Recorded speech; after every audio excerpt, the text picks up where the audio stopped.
Product not yet rated.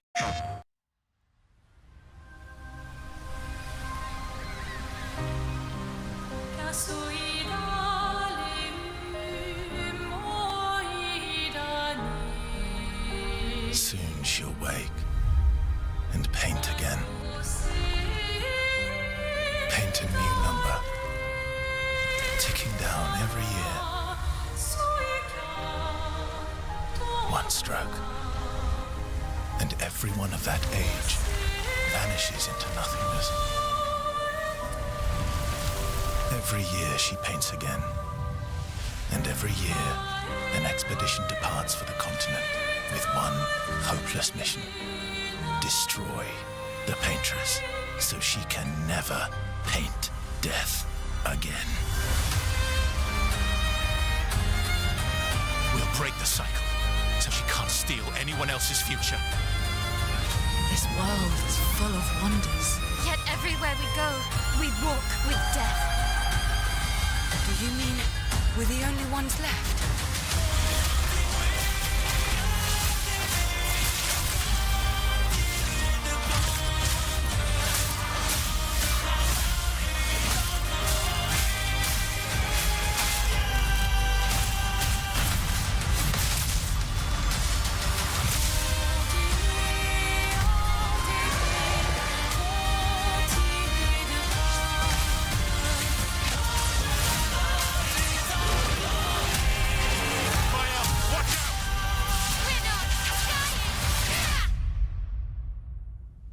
Even if we fail, we lay the trail for those who will come after.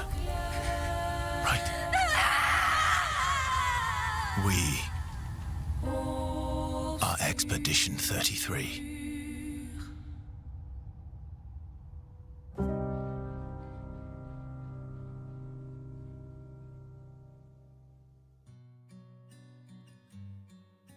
Well.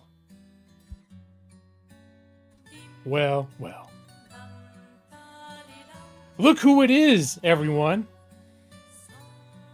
Of course, you knew I was going to be here because I'm always here, every Thursday.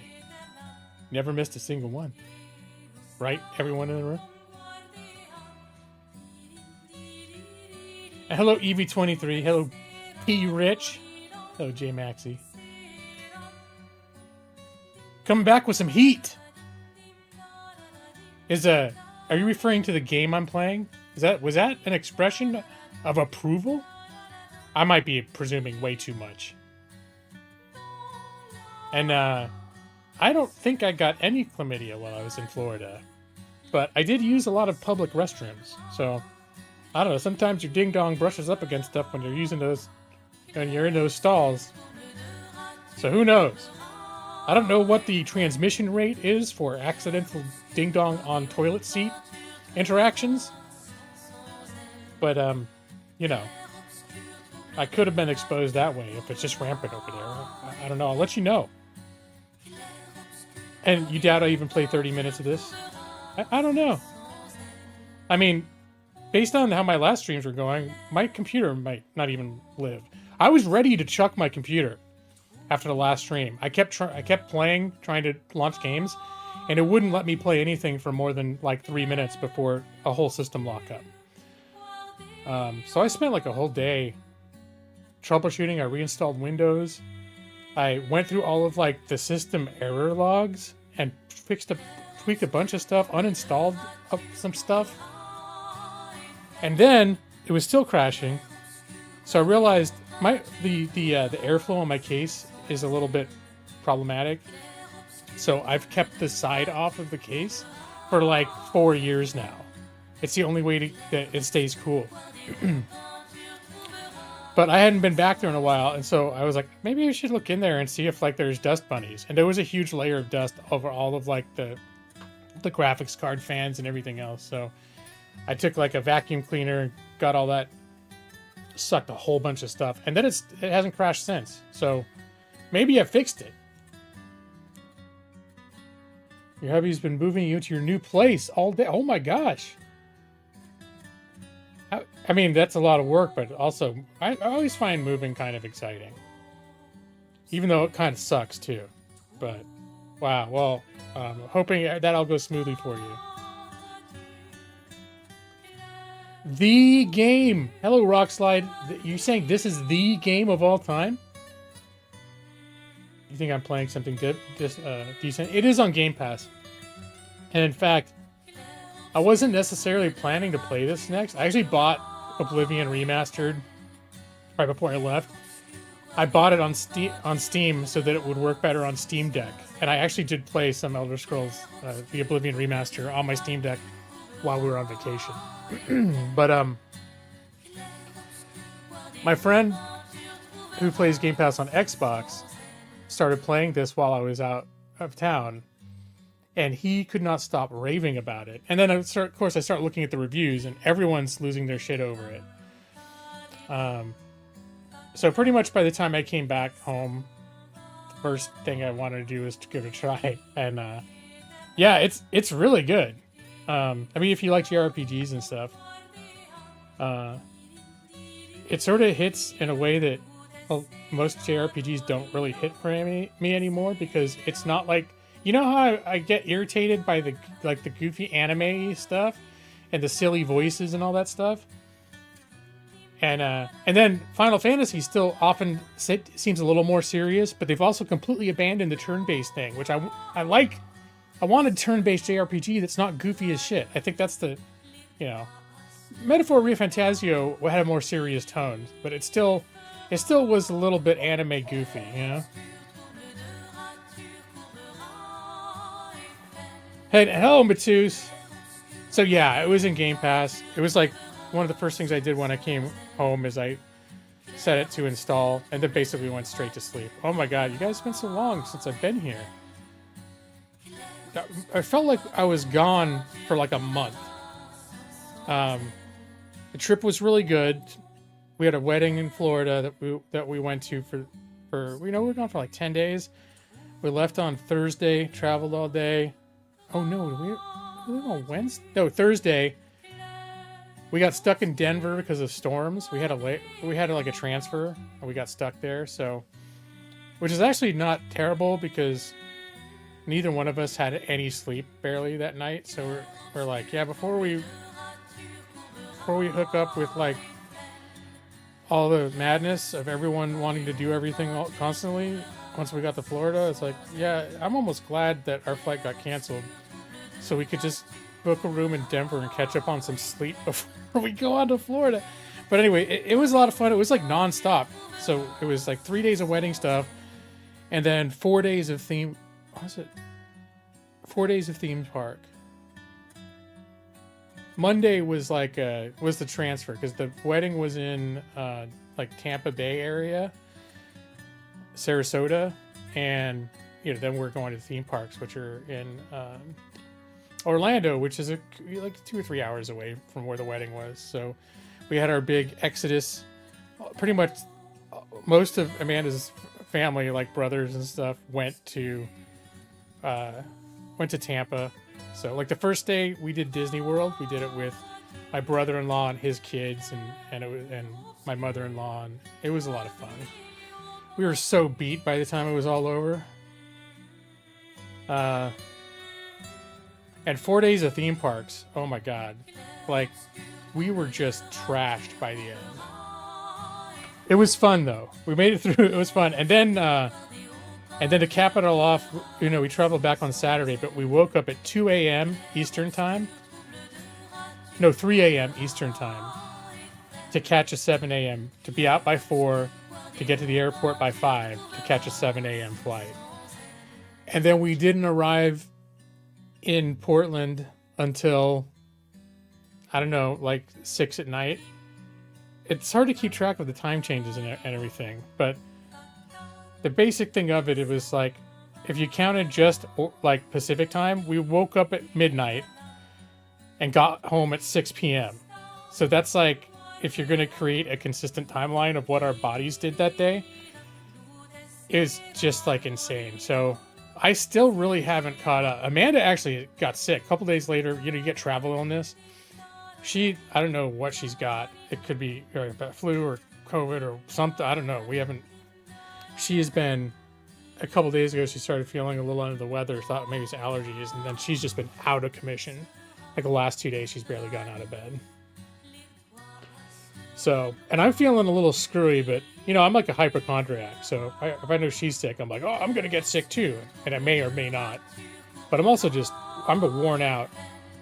Like I almost called off of work today because I wasn't feeling well, but I wasn't specifically like I have a flu or I have this. Just my stomach's been bothering me. I've just been tired, headachy, all sorts of like sort of like non-specific, non-severe symptoms, just all together making me feel like ugh. And on top of that, I feel like I really haven't gotten my sleep sorted out since I came back. So I never came close to wanting to cancel stream, but I was like, this between me and my computer, I haven't tried streaming on my computer since, you know, all the crashy stuff happened. So that's gonna be another test, playing a game with like, because one thing I did is unhooked my microphone and other things that I don't know if they're associated, but so I've been trying to make my computer do a bunch of multitasking with different things. So we'll see if I crash out. If my computer starts crashing, I'm just going to probably call it a night, but we'll see what happens. And I know I'm not paying attention to chat. It's just been going off. Did I say yes, it is in Game Pass? Yeah, it's hard to when an exciting game comes out and it's on Game Pass, it's hard to not want to try it right away. But I've been like really, really liking this game a lot. It's like connected. It's connected, like immediately connected. Like from the opening scene, I'm like, oh my god, I like this.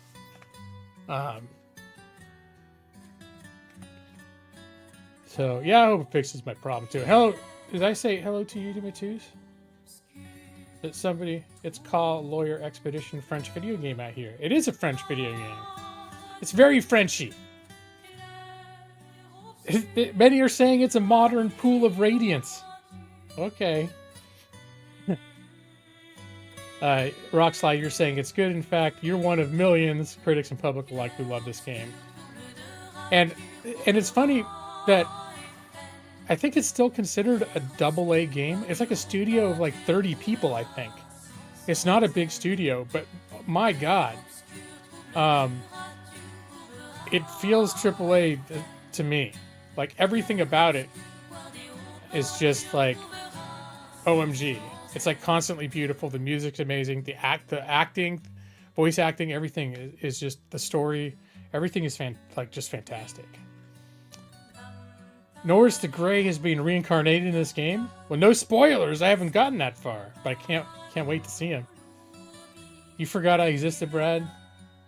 I'm kind of a baby. It's true. I get tired. I get crabby. And my tummy hurts. I want to go lay down. Keep happening. Ill from being around a bunch of snotty ass kids. Well, I think if I get something at this point, it's probably gonna be because my wife picked it up.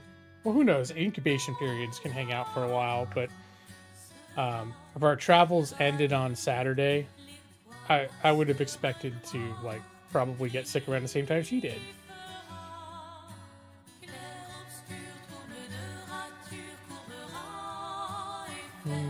My crashy computers, does it still say? Oh yeah, that was the last one. It was Lawyers Play His Life stuff, maybe. Crashy computer stream. 11 views? That sounds about right. I don't exactly rake in the views, but the people that count show up. That was an important 11 people that were here. You can't convince you that AAA is a meaningful term. It doesn't correlate necessarily to a better game, but it is meaningful in the sense of like, if there's a lot of money and budget, then they can do things, and a large team, then they can do things that a smaller team with a lower budget simply can't. But for the very same reason, I think AAA will take less risks, and they become very formulaic. Like, you know, it's like Assassin's Creed. I like Assassin's Creed, like Ubisoft games, but they get a bad rap because it's basically like they've been making the same game for 15 years. They're just throwing new skins on it every year. But they pour a ton of money into it and resources and everything else. A smaller studio, you know, there's so many resources out there for even independent, like individual game designers to have the tools to make like a game that looks good and plays good if they know what to do with it. So I think that the like size of team and budget is starting to become less of an impact on what it's like to actually play a game made by a small studio versus a large studio.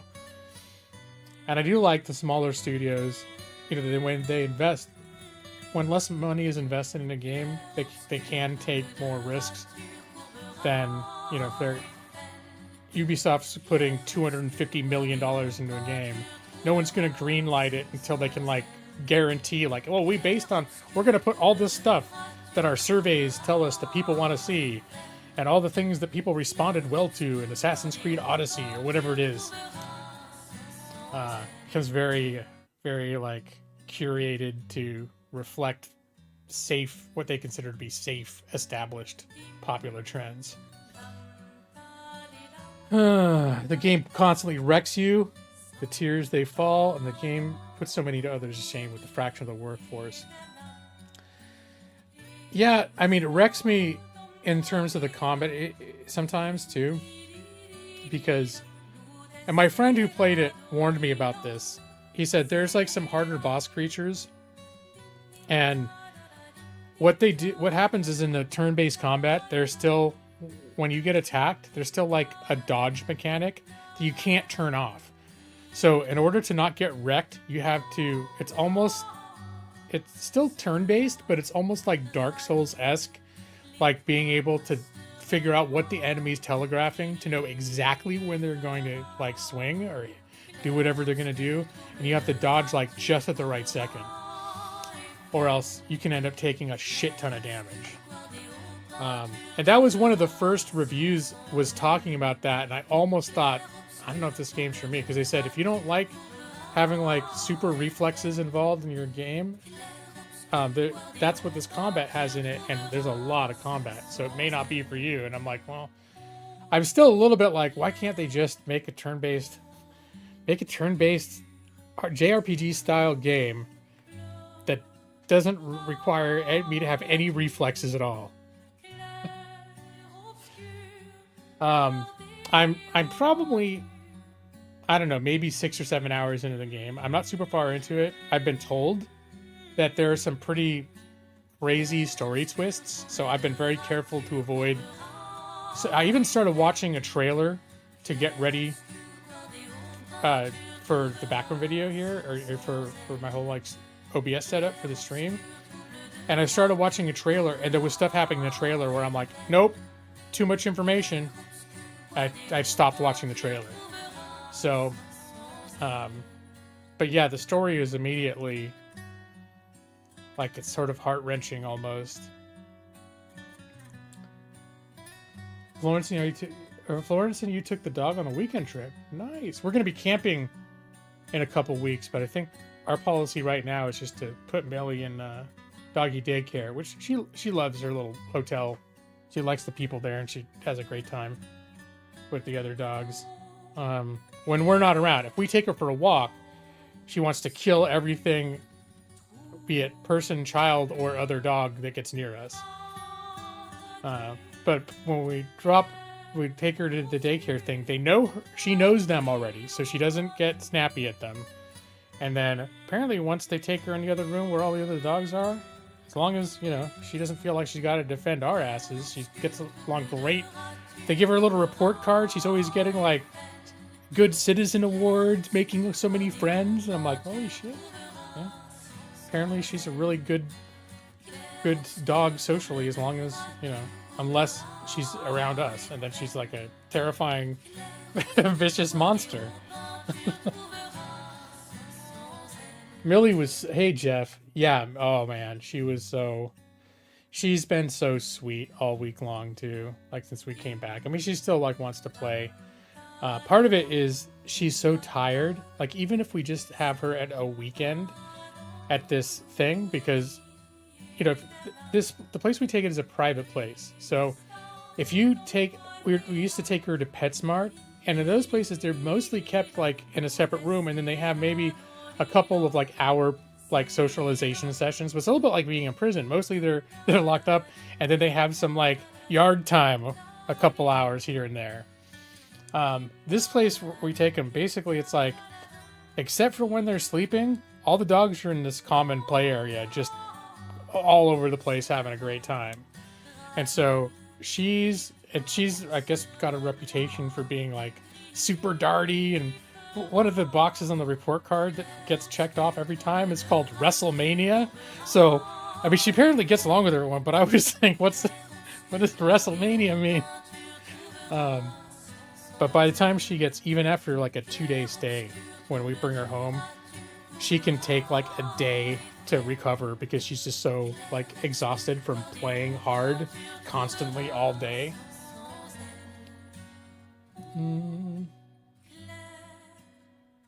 There's another name or another game you're excited for from an even smaller studio called a.k.a. I feel like the name is familiar, but I don't remember looking at it offhand. Expedition 33 is one I've been sort of watching. I think it only came on my radar in the last few months, but the more I heard about it, the more I got, because I think you guys know from when I played Final Fantasy and certain other JRPG style games, Metaphor ReFantazio, that I'm always like, oh, what was that other one that I played? The Trails in the Sky was a good example too, where it's like, hey, I can tell there's a good story in here, but it's like, I just can't, the characters are just so goofy. Like, I have a hard time connecting.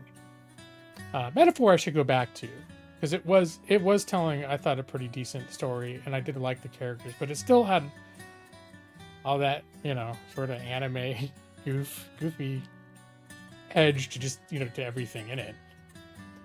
And that I've been like, been wishing they would make a game like this for a long time.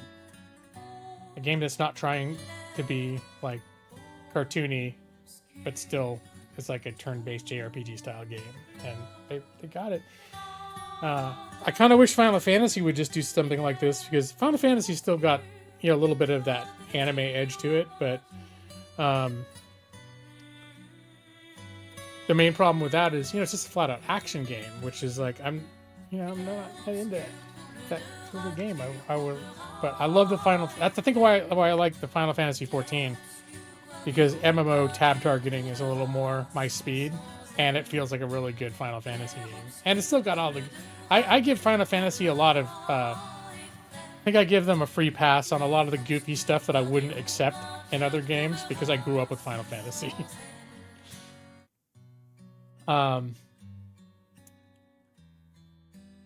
Mario and Luigi Superstar Saga?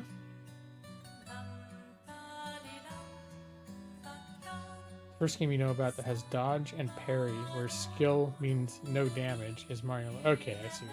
Yeah, and this one's a little bit like that too.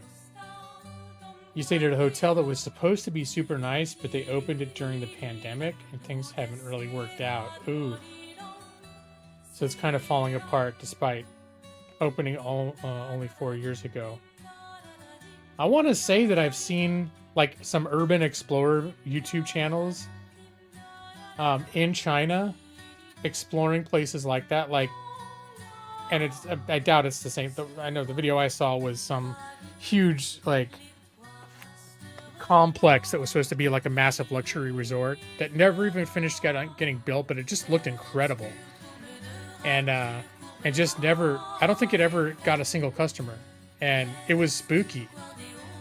Because you could tell this is nice, super modern. I mean, I think it was just a few years ago they built it. It looks like a brand new thing, but it's already like overgrown, and just, you know, I'm guessing probably a lot of that was happening, and not all of them failed the way that the one that I saw did. But it sounds like you're in one of those places where they They ended up with more than they could maintain.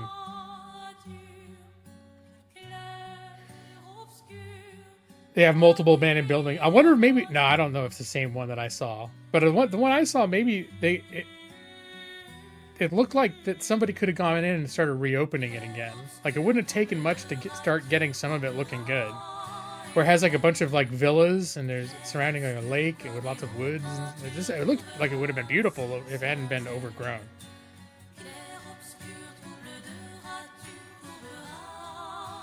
I'm glad you had a nice time though. That's cool. That sounds nice. I need to buy Millie a dog. My wife's already talked about, like, if we move to a house, getting a second dog, but I don't think that's... Well, actually, we started taking her to the behavior specialist. We had a couple meetings, and we're going to continue, like, sort of a course on that. Hold on a sec. All right. And one of the sort of the expectation setting that they gave us was based on like her temperament and breed. Like, a lot of her behaviors are based on the sort of breeds she is, and they said that the shepherds combined with the blue healer, apparently the blue healer can be a very like antisocial dog, like very sort of protective of its flock in a way that can make it pretty intense and not get along with other not get along with strangers, right? So they said Millie may always be like, we could teach her not to be as crazy, but she may always be the kind of dog that like doesn't want to compete, like wouldn't take well to us getting a second dog. I mean, she already is like, she's so like weird about Chauncey. Like, if I give Chauncey a treat or anything, like she acts absolutely insane. Like, she does not want me doing anything nice for Chauncey ever. And if she sees me doing it, she like, you could tell she wants to kill Chauncey. Like, it just triggers her so hard. I'm like, dang. So if we had another, like a dog or a puppy or something like that, I think she likes other dogs, but if we started paying attention to the other dog, she'd want to kill it. It seems, at least that's what it seems like to me. Isn't he Bravely Default 3? I never finished 2, but I really was liking Bravely Default. I just hit a difficulty wall and got frustrated enough. I think I was also... I was kind of like getting to the point where I'm like, man, this game, it just keeps on going.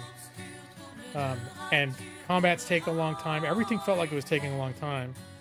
But then I would, as soon as I start feeling like that, something would happen in the game, in the story, or I'd go to a new location and just be like, wow, this is cool. So it kept like, when I would start to drift off, stuff would happen in the game that would like reel me back in. But then I hit that 45-minute boss battle. I tried it like twice. And yeah, I think if that hadn't happened, I probably wouldn't have finished it. Final Fantasy is never going to be anything other than what it's become. And I agree, Brad. I don't think they're ever going to go back. And I think that's sort of what I was hoping, though, is that other designers would look and see that, like, hey, there's probably an entire audience that would just love there to be something that's sort of parallel to Final Fantasy, but still turn-based, like traditional JRPG is. And Dragon Quest 11 is sort of the closest to that, because they're basically, Dragon Quest 11 is doing exactly what it's been doing since the 80s. It's like a straight evolution of the original game concept. Whereas, and you're right, Brad, Final Fantasy is never going back, because in some ways they were always pushing forward. Every time, even when it was all still turn-based, every time a new game would come out, they would do something to twist it or tweak it or try to reinvent it a little bit. And really, I think, was it Final Fantasy where the development philosophy was to do all the things they wanted to do in the 90s, technology was limiting, so it made sense to make it turn-based. But as design and computer technology and video game technology became better, they decided they didn't need to do that anymore, because you could have a whole party acting collaboratively in real time with like automated scripts and all this other stuff. So they're like, we're gonna do it, you know. So I think they've always wanted to break past what they were in the past. So I don't think they're ever gonna go back to that. And that's, you know, it's consistent with their philosophy too. I don't fault them for that. It was that moving forward, not looking back style that made their games so great. You know, back in the like in the 90s and into the 2000s. But I think at a certain point, once they went to like action, like they lost a lot of what people liked about them. Like, you know, that's how I feel. I still love Final Fantasy, but you asked Florence if she wanted to sneak into one of the abandoned buildings. The windows was broken, but she turned you down. They had lots of security cameras. Yeah. Sorry for being quiet. Just feeling stressed out about moving and debating calling in to work tomorrow. Don't worry about it, Evie. Yeah, I know you. If you're in the middle of a move, you got a lot going on. So, normally, you know, I get very angry if you don't. If I'm like, why isn't Evie contributing enough to the conversation? She's supposed to be my #1 fan, and then I look over at Maxie and I go, maybe it's time to put Maxie back in the captain's seat again. But you know. You're a ninja. Okay.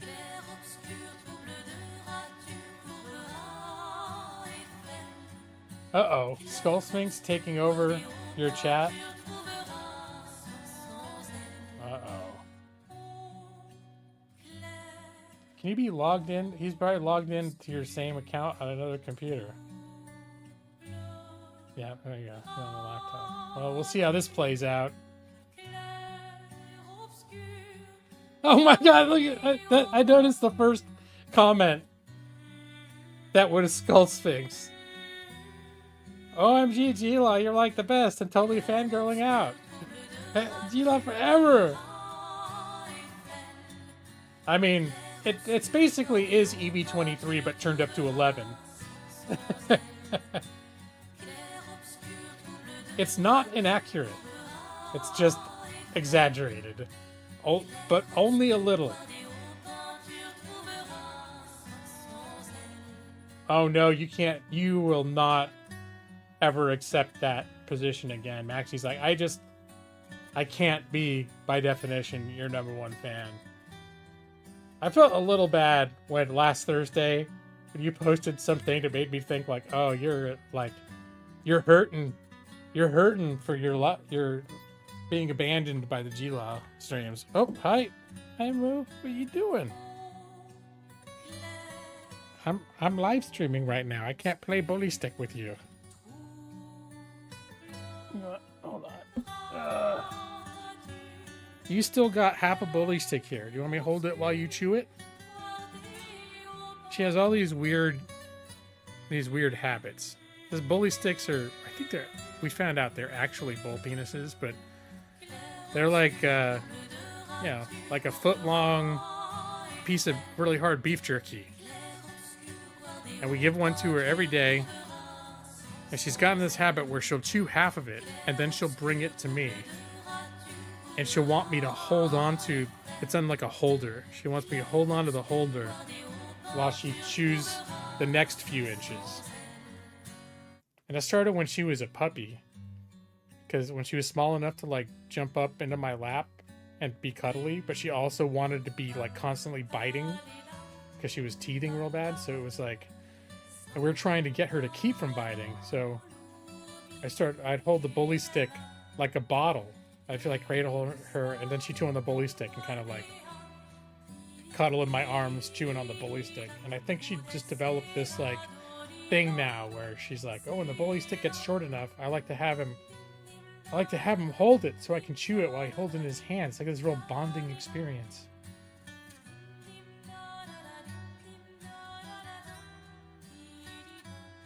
Let's see.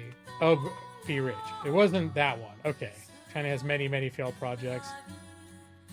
This one is only struggling rather than failed. Okay. So that one was never completely abandoned. but there's still portions of it that are abandoned or never put into action.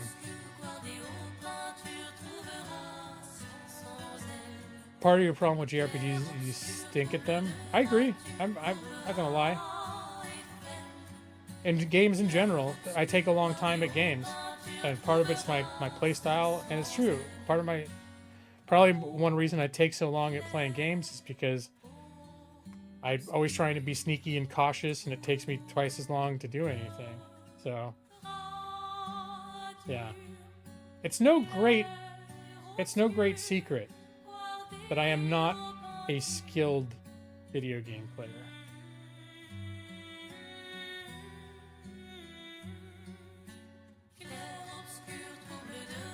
And you trust me more with CRPGs? I don't know that I'm necessarily much better at CRPGs. I think Square Enix started branching out with traditional JRPGs like Bravely Default. So Final Fantasy could, yeah, that makes sense because a lot of this stuff is or was acquired by Square Enix. And they're still putting out turn-based JRPGs, but Final Fantasy hasn't been one of them for a long time. I need a Baldur's Gate 1 and 2 run. I don't think that's ever going to happen. I did spend a good deal of time with those games in the past, but to me it's the worst of both worlds. Party management and real-time combat in D&D. It's like real-time pause combat. I was always a little bit put off by that. I kind of always wished they would do sort of like what Baldur's Gate 3 is doing. I kind of wished they'd all been like that as they were making them.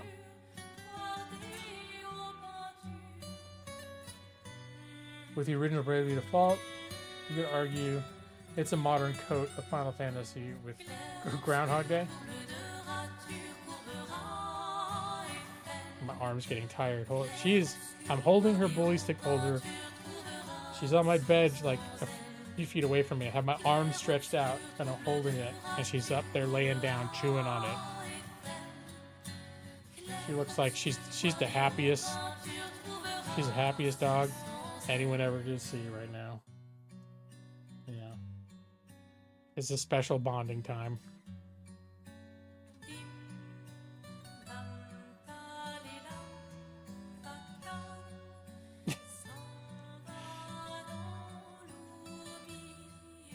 Oh no, I just saw you dump me for Kitten Alliance. I wonder how Kitten Alliance is doing. I just feel a little bad about that. Because, you know, I think it was a big deal to her that she started getting an audience.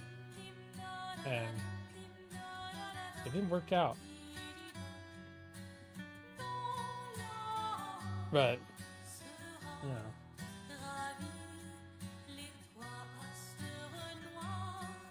And I feel a little bad because I feel like I discovered her a little. Like, I randomly found her playing like a game that I liked. And she was like cursing. I went to this random screen and she's just like cursing her head off at the game. No cam, just a real basic stream. And I just remember thinking, oh, she's funny. And so I hung out in her chat, and then I think at a certain point I directed a raid at her or something. And she got the fact that all of a sudden people started watching her, she turned into all of a sudden like, oh, I have to make the professional streamer channel. And she spent money on making like all this stuff and this whole like wig and costume. And I think she was trying so hard to make it a professional channel. And I was like, what was fun was just this person who didn't seem to give a shit, who was cursing at BioShock when I came in, and kind of was like totally not self-conscious about it.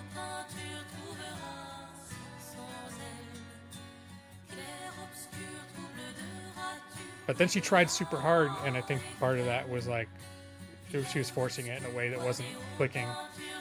This wasn't working, and then when it didn't work, she just like gave up. Like, she's so discouraged. So I wish her well. I hope she's doing all right wherever she is. Sales for Final Fantasy 16 seem pretty bad by the standards of the series. I hadn't checked into what the sales numbers were. I was under the impression that it was successful. You know, it was a successful release. But I guess you're saying comparatively.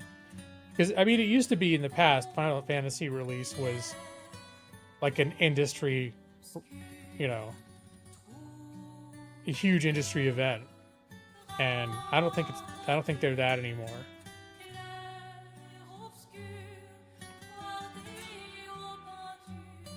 You doubt any recalibrations would be going back to the series roots. I agree with that. Oh, they announced Europa Universalis 5?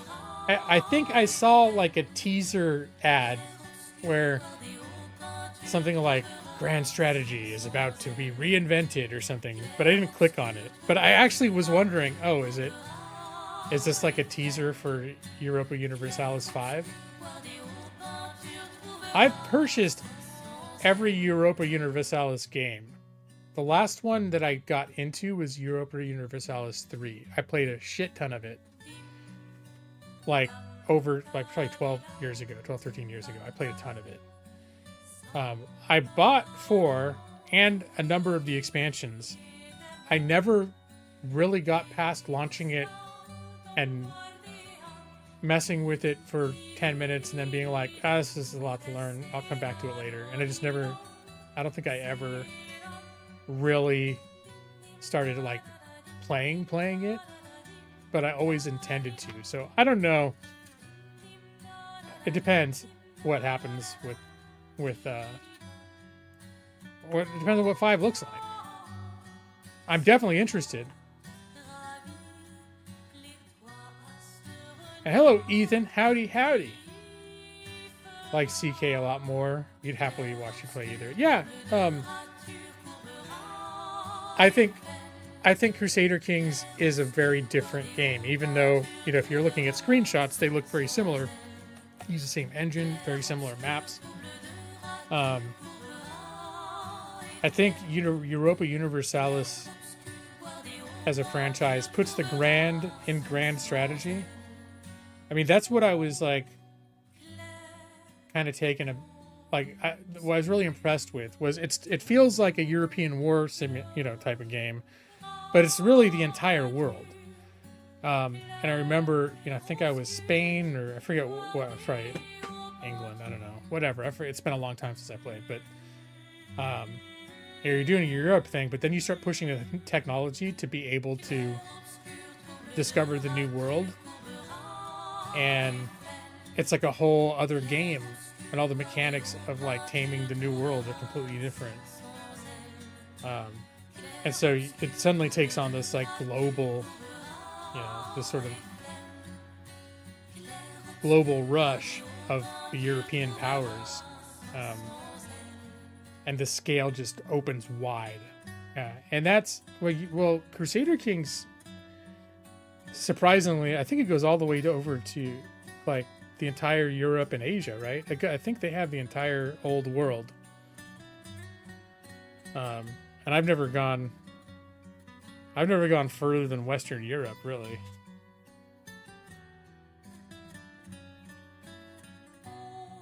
Final Fantasy's rep is steadily going downhill since 13. You'd argue that none of the mainline games have not been bad, but others disagree. I think 13 is the one that struggled the most. I don't know a ton of people that like it. I know there are people that defend it. 15 is a bit of a mixed bag. A lot of people really like 15. 15 was popular. A lot of people hated it too. I enjoyed my time with it. And there was a time when I got quite a ways into it. And I don't remember why I fell away from it. I really don't like the action combat again. I think I tried getting back into it a couple years ago, and it was running real shitty on my computer. All right, hold on. Millie has brought me her bully stick, and she really has chewed it down to where she's done with it. And I swear, dogs, especially smart dogs, are such creatures of habit. Like, they have their routines. They know, hey, it's time for this to happen. she knows when the bully stick's halfway done, I hold it and she chews on it. And then usually she'll take it away after a couple minutes like she did, and she chews it all the rest of the way down. Then she brings it to me again for Amanda, and it's what we call the exchange. So, and that's where we have these little calming chews. We give her 2 calming chews and a Dentasticks, which is just another, like a chew that's supposed to be good for their teeth, but she thinks it's this awesome treat. So, she has presented me with the completed bully stick, and she is very clearly looking up at me, being like, "It is time for the evening exchange. It is. I've been a unilateral contract put on me by my dog." So I'm gonna. This will be like 2 minutes, but I'm gonna go. This is our. I have been delegated as the facilitator of the bully stick exchange for this evening. So I'll be back in a minute.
All right.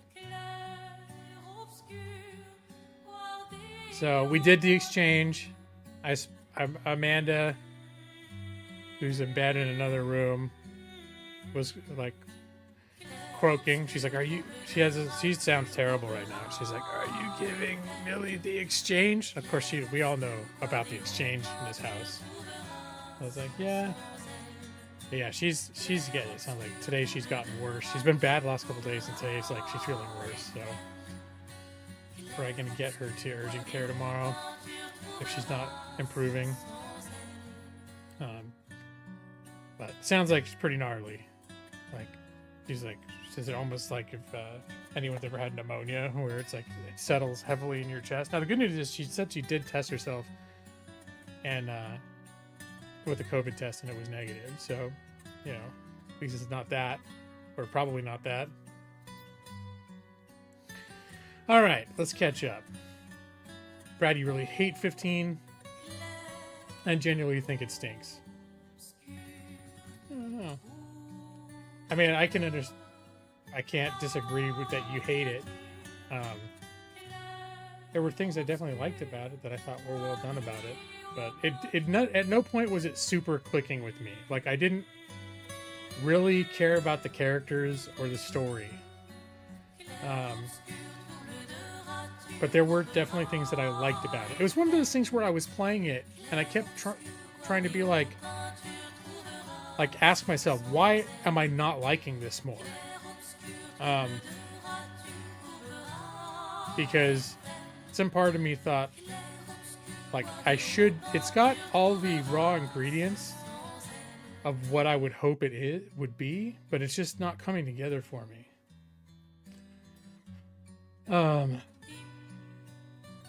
You don't think that about 13 or 16? I think 16 is better than 15. I was actually really enjoying many aspects of 16, and really the thing, it's the whole action. I think I made it stupid for myself. I made it boring for myself because I don't want to deal with all the Twitch combos, all that like fighting stuff. I don't want to deal with that.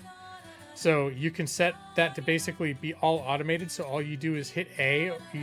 You just spam A, and it sort of does everything for you. It does like the best combos available.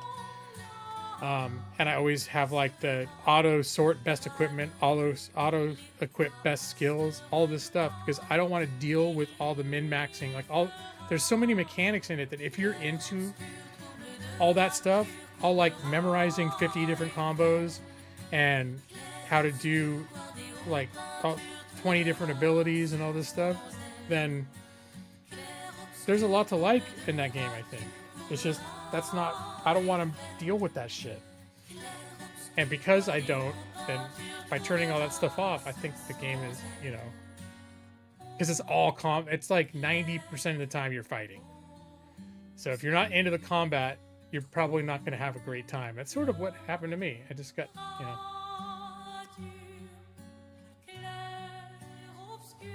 go back and finish 16 to 70 to 80% through the main story, but haven't played. If I were to guess, I would say I'm probably 30% of the way in.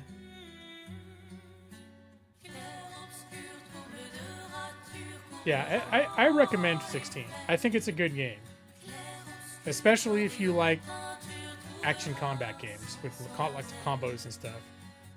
Like Brad, you like fighting games, like the Virtua Fighter type, Mortal Kombat type games, stuff like that, with lots of combos and shit. You probably enjoy Final Fantasy 16.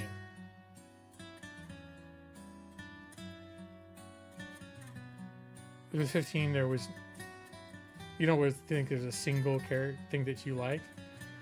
I thought the world, like a lot of locations, I really liked, that I thought were neat.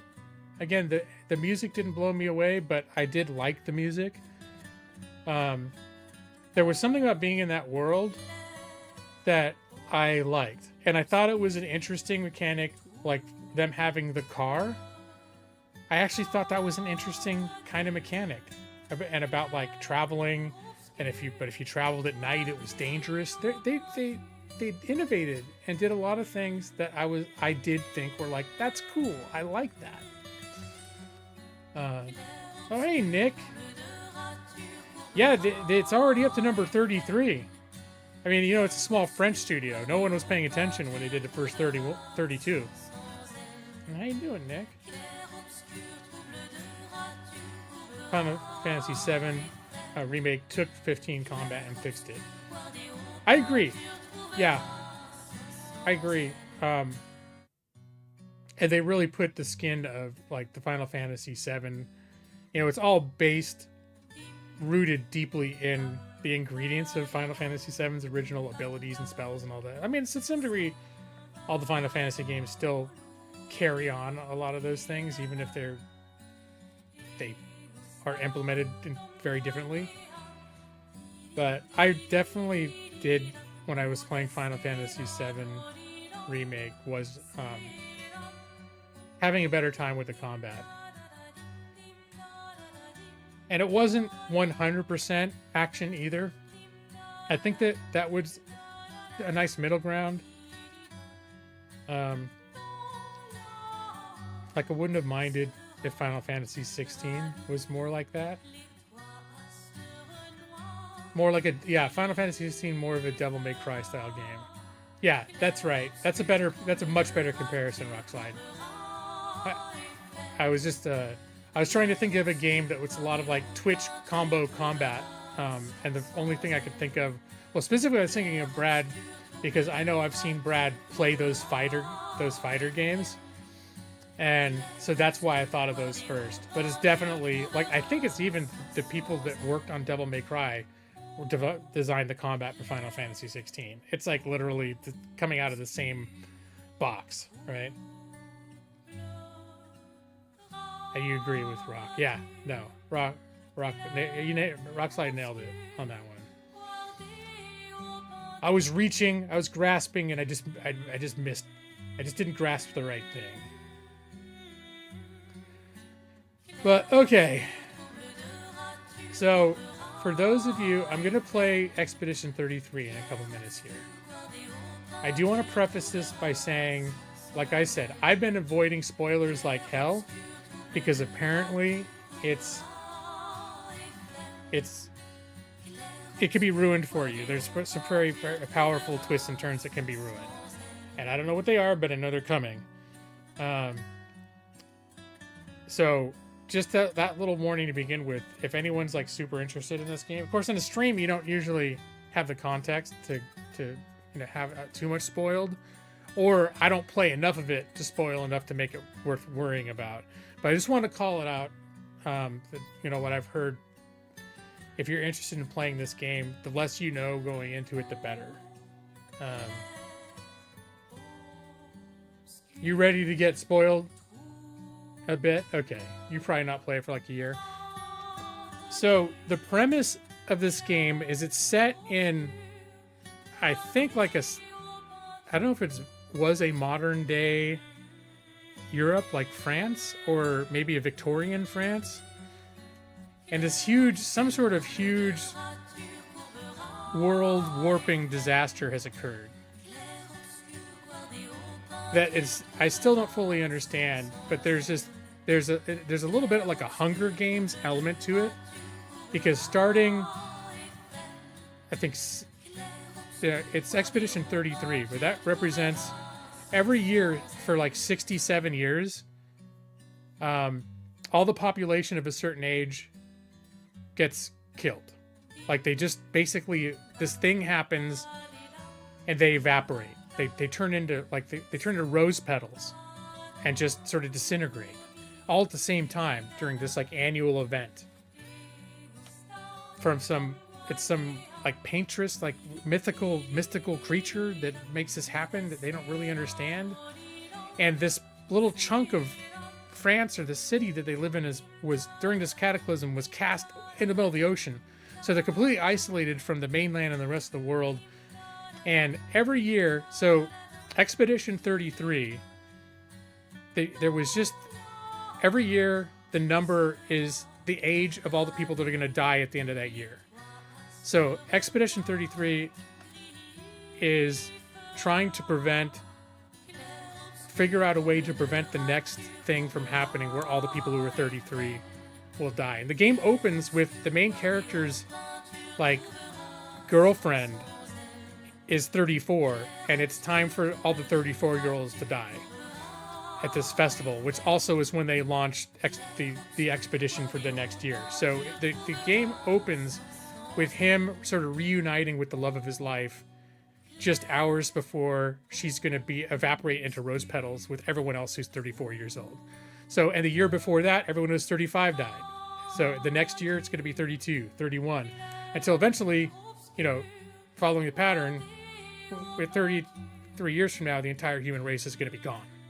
Because every year it wipes out everyone of the younger, you know, next year everyone is 32, 31, etc. So it's kind of an interesting backdrop, and the game focuses then on this group. Every year an expedition goes out into the real world to try to find a way to stop this thing. And of course, it's every year it hasn't worked, and they never seen or heard from these expeditions again when they go out. So you're on this expedition that's leaving. You don't, you know, a handful of people. You don't know what you're going to find, and it basically starts off like a disaster. Like as soon as they land, they transport to this sort of mainland where someone had calculated. They believed that the very first expedition, it would Expedition 100, but for some reason the first one was called Expedition 0. They thought they'd pinpointed exactly where Expedition 0 had landed, and they're thinking that maybe that would give them an edge up. And they get there, and some old guy is there that maybe someone from a past expedition. It's not explained, or we'll find out later. This older looking guy just shows up and casts all this magic and basically destroys most of the expedition. Like 2 or 3 people survive and just flee. And so that's sort of where I've been, is they're trying to like figure out what's going on in this world and trying to sort of get a foothold and see if they can figure out what's happening and if there's any way to stop this cycle that's been happening every year. Well, right, true, Rockside. Yeah, less than 33 years. Obviously, if you get to the point where there's only 3-year-olds and 2-year-olds and 1-year-olds left, that's probably, yeah. But even if somehow the 3-year-olds were able to be like, okay, if they wander into a Captain Crunch factory with a bunch of apple juice, and somehow they're like, all right, they're gonna make it. I guess you get down to that 1-year-old to 0-year-old where, yeah. Anyways, yes, thank you for pointing out the technicality. But yeah, less than 33 years. And hello, Ashley. How you doing? What are you? Is Keith watching on the big screen TV? So that is the setup for Expedition 33. And without further ado, I'm going to launch into the game. Hopefully, let me get my controller. Oh, I've been playing this on an Xbox controller. Plays real smooth. 25 seconds of gameplay. Now will be the big test to see if my computer craps out when I try to stream. Use my microphone and play a video game at the same time.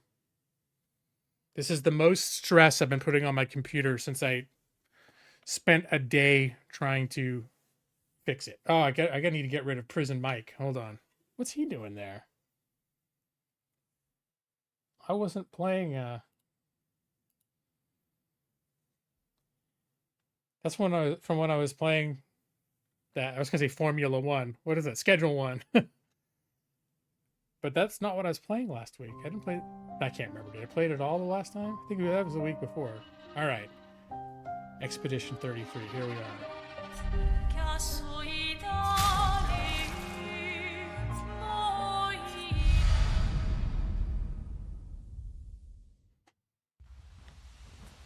Oh, right. And so I ended. So for those of you who have played the old Final Fantasies, this game has certain similarities, and one of them is there is an overworld map where the characters are small, and you sort of taking sort of an overhead view and wandering around the big world. And then you find actual locations, and when you go into the locations, it kind of zooms into being in the locations. But one of the things that you can do when you're in the overworld is you can set up camp. And you start up by yourself. I now have 2 companions. No, I think me and this woman survived the initial attack. And then we've heard rumors of where this was a girl that is considered my guardian. She's like an orphan that came on the expedition with us. She's an interesting character because most of the people on Expedition 33 are 33. It's like what people will do with the last year of their life because it's considered a suicide mission. So, and you can see in the distance, there's, I don't know if you can see it very well, but under the moon, there's this tower with a big, bright, searing bright, glowing 33. And that means this is the year that when the year ends, everyone who's 33 is going to die. So normally, the expedition that launches each year is comprised of people who it would be their last year of life. It's like a sacrifice that they make, that instead of spending their last year with their families or trying to make the most that they can with the people that they love, these are people that are sort of basically sacrificing their last year to try to do this thing. But this girl, I think she's like actually 23 or 24. Like she still has 9 years left, or maybe she's younger because it'd be, when I think about it, each year ticks down, so it's not like it would be 9 years. I think they said she has 9 years left, so maybe she might even be a teenager. But they didn't explain why she's an orphan, except for maybe her parents got. That's a probably good explanation. Her parents just got killed by the annual thing at a certain point. She didn't have them anymore.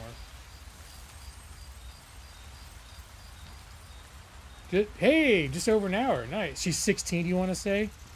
That adds up because that would make her 25, and counting down with the annual death clock, that would make that 9-year mark like sort of on target. So it's funny, I hadn't done the math until right now.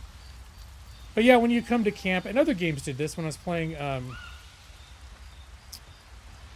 can't remember the name of that fantasy game I was playing a few weeks ago. They have like a camp mechanic. A lot of games, Baldur's Gate 3 has a camp mechanic. You can set camp and your companions are there. And as the game goes on, you add things to the camp. There's this record player. As you play, you can find or acquire records to be able to play. I only have one now. It's Goblu.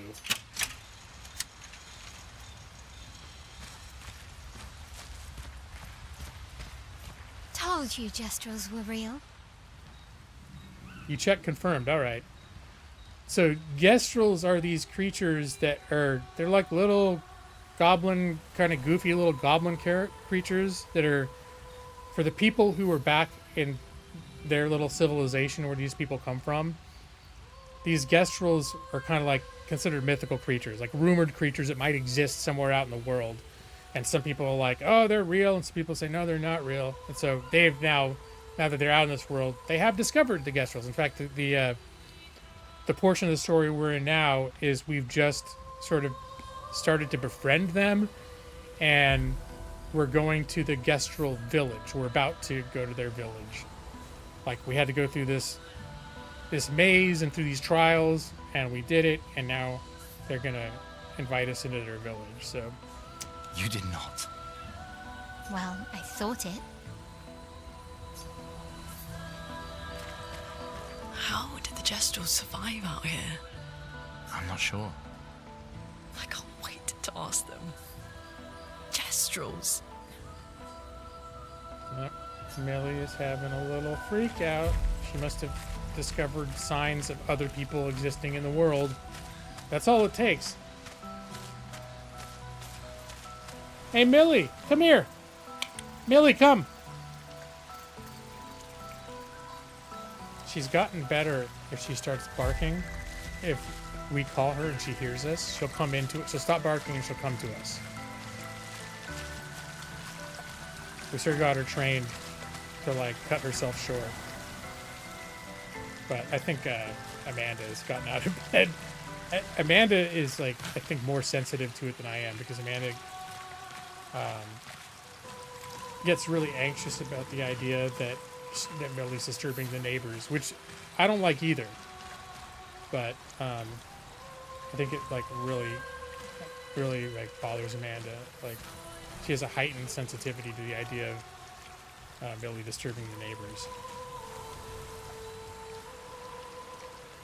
Anya's still a barking little jerk because the wind gets too loud. I mean, that's the thing about Millie, is she doesn't bark like all day long. She's not like going crazy barking, but when she does bark, she can be super loud. And she has a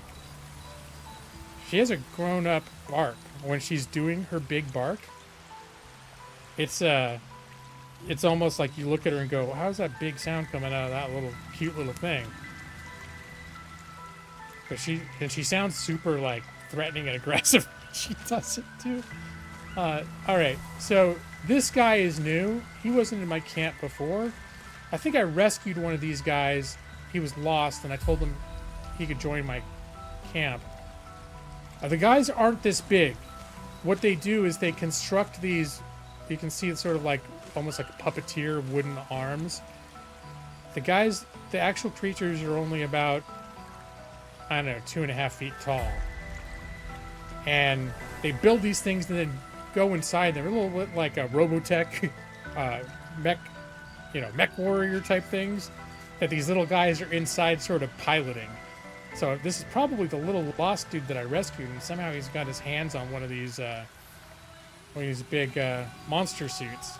They use them to for defense. We had to fight a few of them because they thought it was real cool. Be like, hey, look, these people know how to fight. Let's get some of our big and indestructible monster suits and see if that'll be so cool. They're kind of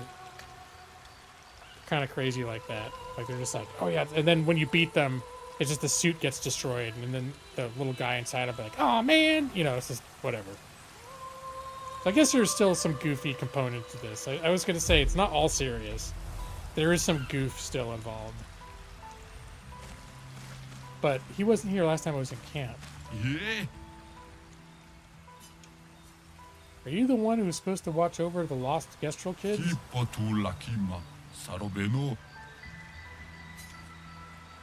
Yeah, I don't know why he's here. I know we found the one that was lost, and this apparently is the person, the Gestrel that's supposed to be keeping them from getting lost. I'm not sure how he ended up in my camp. Maybe I missed it in a dialogue somewhere. Sano. Can't you see I'm sad? Alright, sorry. You're expeditioners. Yes. Perfect. You like killing stuff, exploring the world, and then dying, right? Oh, no, I guess that's how these guys keep every year see another expedition come out, and that's how they perceive it. Oh, you like coming out, killing stuff, exploring, and then dying. We're kind of hoping that we don't do that. Well, I need your help. You've heard of the lost Gestrels, right? The Gestrels who disappear after the fracture? The ones the searchers are... Okay, so I think I just randomly found one of the lost ones. I don't know if that triggered this guy to appear, or the fact that we're approaching their village triggered him to appear, and I just coincidentally found one. Because it wasn't like on the beaten path of where I was supposed to be going. I kept poking around all the nooks and crannies of locations I had no reason to go to yet either. I poke my head and be like, oh, what's in here? And when I was doing that at one point, I found the lost guy. So maybe, that was, I don't know what came first, the chicken or the egg in this case. When the searchers find one, I watch over them until someone from the village comes to pick them up. But 9 of these mischievous imps ran away from me. Well, until you brought one back. Okay, so maybe this was triggered by me finding one of them. Where could they be now? Anywhere.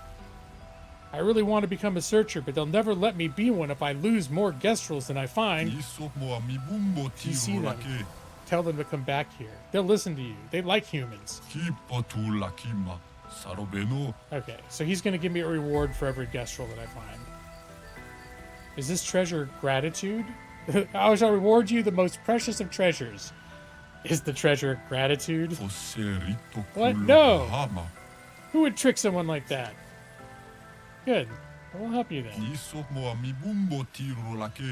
Thanks, brave people. Here, take what I already owe you. I've got a new outfit. Ooh, it's like a flapper outfit. We'll have to check that out when we're out in the overworld. Alright, anything else? You found one of my 9 guest rolls so far. Okay. I guess this is the one that I did find. He's not very talkative. There's this weird creature in here that lets you upgrade your characters in ways that, like, different than your... When you level up, you get skill points, but there's other things you collect that can enhance other things of your character. And we had just found him, and he joined my camp, and this is where I found him before, but now maybe he's somewhere else in my camp now. Doesn't sound like they're speaking French, but those particular things, I don't know what the hell they're speaking. The characters, the main characters, don't speak French. Probably if you could set it for them to speak French. The game was designed by a French studio. But the voice actors in this game, I know Andy Serkis is one of them, but they're actually like well-known people. Like this is the guy that played, I think this is the guy that played Daredevil in the Netflix series. Yeah, they've got some like pretty mainstream celebrity talent doing the English voice acting. Those Kestrel things, they're weird. I mean, their speech is weird when they're actually dialogues where they're actually talking. You can sort of pick up weird words here and there, like a bit of English here and there, but it's mixed in maybe with French, maybe with, I don't know. They speak in like a mishmash kind of language that's mostly foreign. Charlie Cox. Okay, there we go. The curator. Oh, there he is. He was in that other space before. So he was not. He's moved since the first time I ran into him. He is one spooky looking character. So the 16-year-old girl, when we found her, she was in the middle of this like really kind of dangerous area.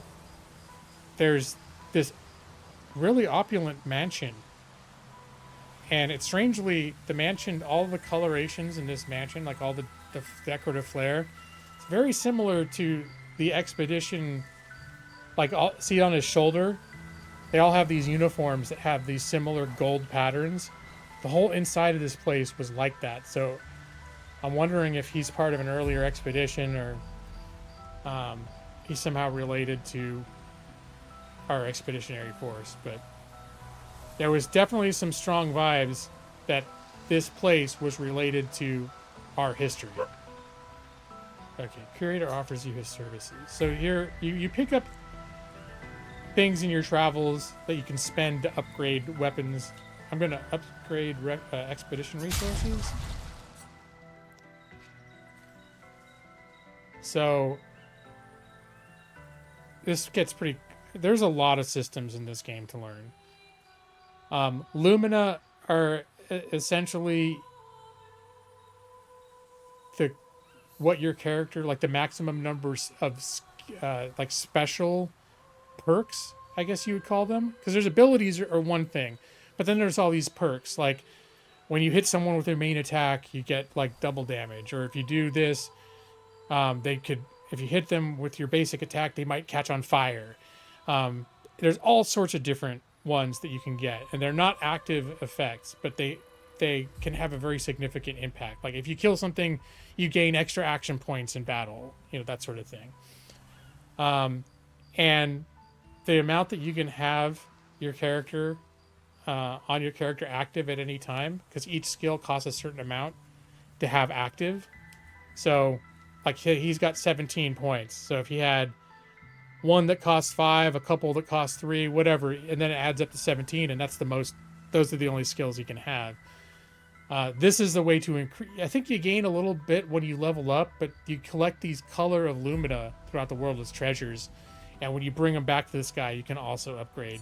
So I'm just gonna kind of share and share alike. No reason not to, right?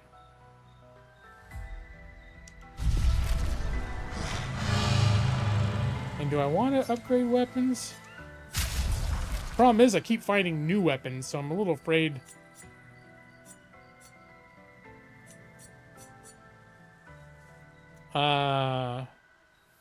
Yes, I'm gonna do that. This is the weapon that I've been using for this guy.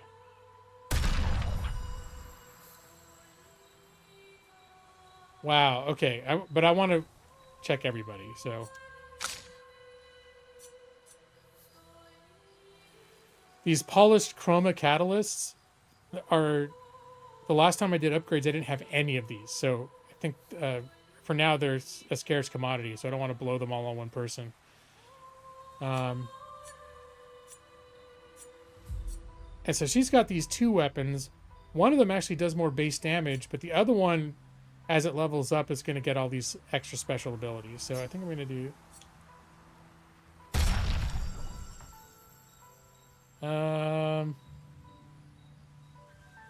yeah, we'll do one more for her.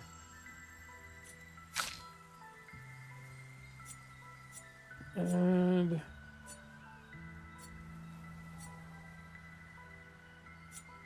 I have her using this. These 2 different weapons have a very similar progression, but one is lightning, basically lightning element based, and one is fire based. So I guess she's using the fire one. I'll upgrade the fire one. All right, and then I think I upgrade one more for him.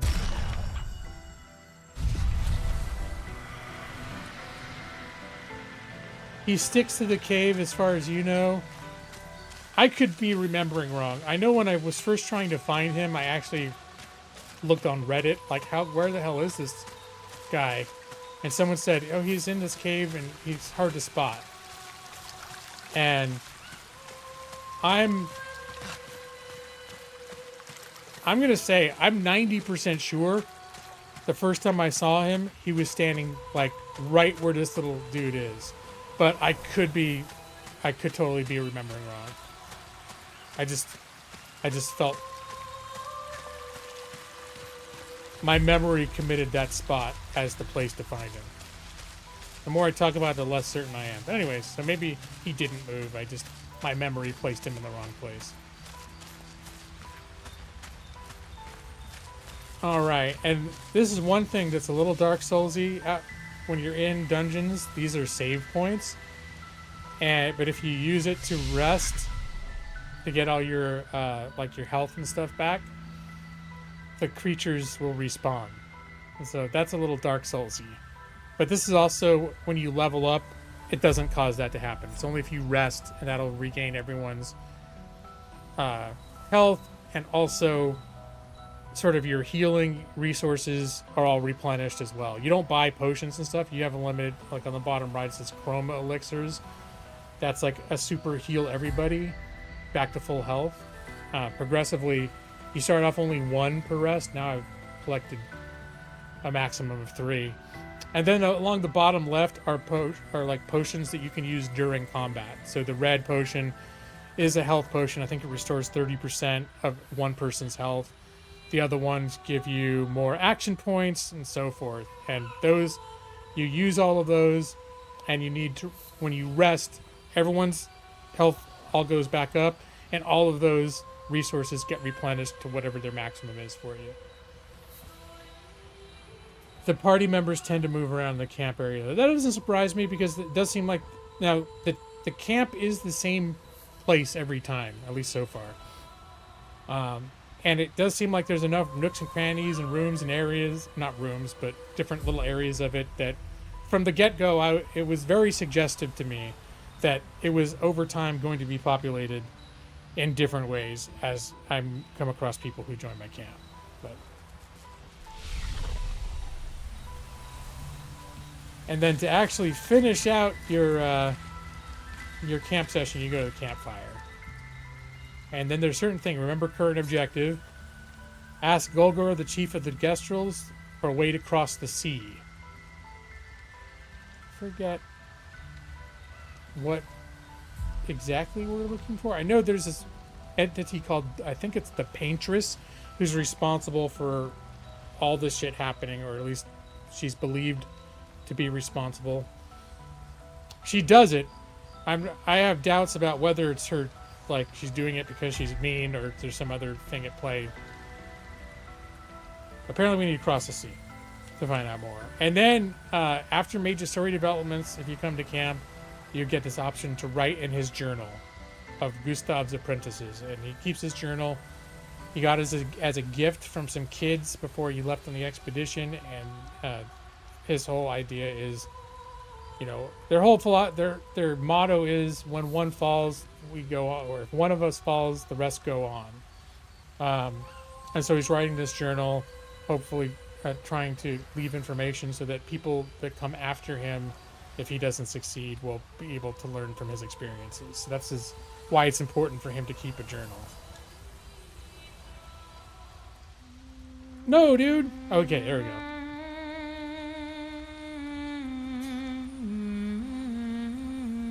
He spent some time writing in his journal. He writes about the crazy inventions of the Gestrels came up with, and that they could learn some things from them. He hopes that one day his apprentices will read everything he wrote. For those who come after. For those who come after.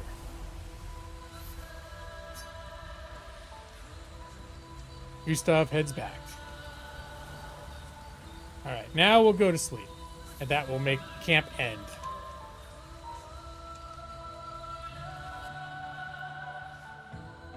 And we'll should end up back in the overworld. So this is what overworld looks like. We just came out from, this was sort of like the maze of trials we had to get through to find the secret village, hidden village of the Gestrels. Here's the overall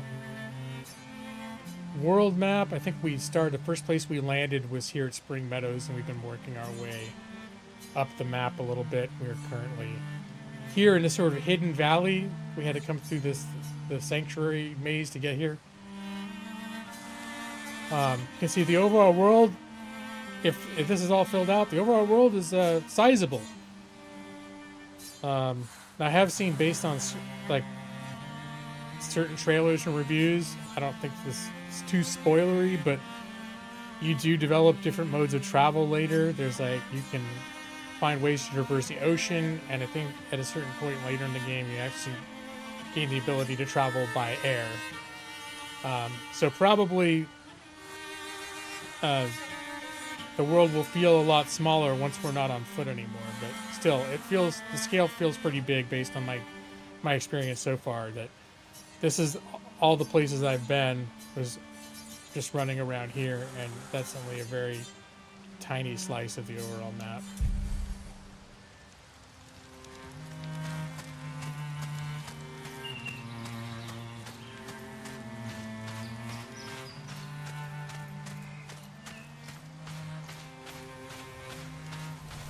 Okay, and I think when I was out on the main map, I did find this and was like, I wonder if there's a way to get through here. And I found the way. This big swirly vortex thing, that's what in the overworld, what denotes this will bring you into a localized location, a zoomed in location. That's sort of this thing for that. Oh, hold on, I just dropped my controller. Yeah, the Humble Choice this month, there are some good games on there. I think most of the ones that I'd be interested in I probably already own, but I forget. I know I looked at it, thought, wow, there's some good ones.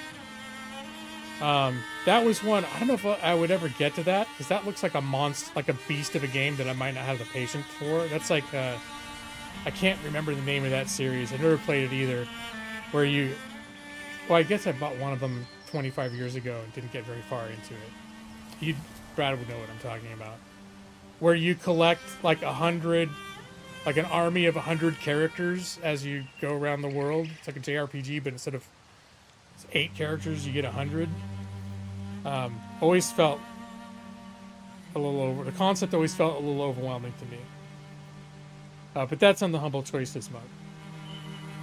Where the world map is so long and narrow like that reminds you of Pokemon Sword and Never played. Pokemon Sword and Shield's Galar region. Start from the bottom, work your way to the top. Gotcha. Alright. So before I rush in there, though, I am seeing... nothing over there. I am seeing... It looks like a little treasure to pick up over by this abandoned camp over here. Tweak it in. Yes, that's it. Made by some of the same people that have direct inspiration from that. No, it literally looked like it could have been like ripped straight out of that series. We can use that. And Brad, did you ever beat it? I know you were playing a ton of it last year, and I know you were enjoying it. But again, it did seem like it looked like one of those 200-hour experiences that most people never finish. And I almost certainly would not. You did play it again recently? You never finished it though, right? I remember you liked it though. I remember you had really good things to say about it. It's not that long. Okay. Did you beat it and you're replaying it? Or did you leave it for a bit and you just picked it back up again?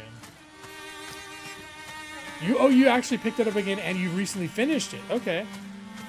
Cool.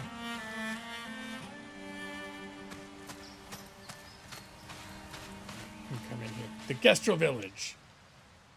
I hear some. Is that her barking or someone else? I think it's someone else barking.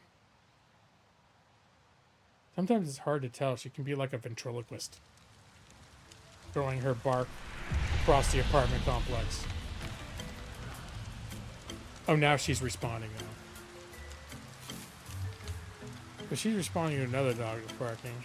Hey, Moo, come here. Millie, come here. Come here, Mill. Millie, come. Yeah, come here, sweetheart. Millie, come here. Yeah, good girl. You gonna sit? Okay, delicious treat for coming in.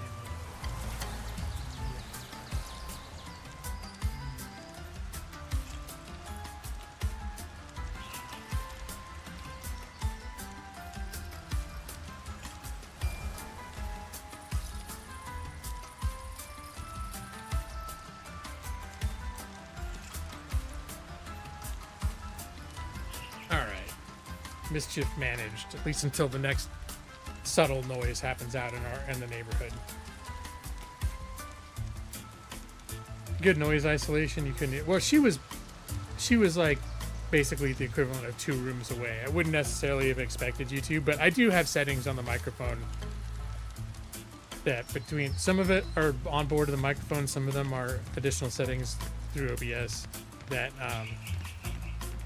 Basically, if anything below a certain register just doesn't get picked up.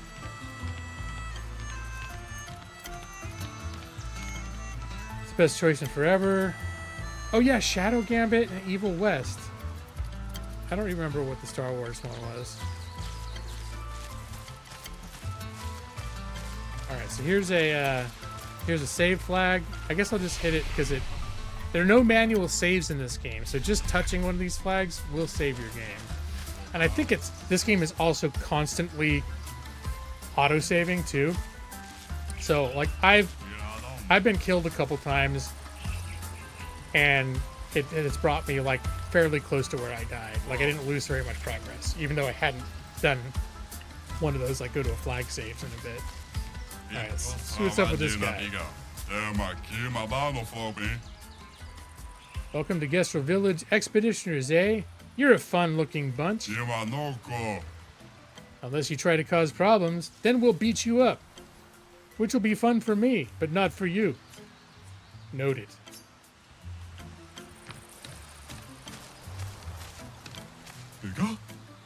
Me? I'm a nice brush. Doesn't mean I wouldn't go for a nice little brawl with you. These guys seem to just really like fighting. They think it's fun. Oh yeah, Thaumaturge. That's one that I bought last...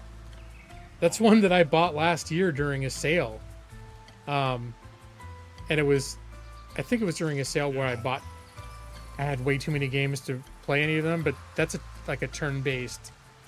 That was in my quest for a turn-based game that wasn't like silly and goofy. It looks really interesting. I'm kind of wishing that if I'd known, that's the thing about Humble, you don't know what's going to pop up on it. But that's one of those games that I bought it. I played it a little bit just to get a taste of it. But I haven't really jumped in. I played it for maybe an hour. Yeah, now I was thinking about playing it around October too, because it's got like, you're basically a medium that like exercises demons out of people and stuff.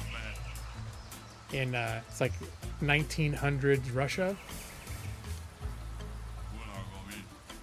You remember the trailer being hyped? And hello, I say hi, Overlord McGeek? Hello, Overlord McGeek. All right.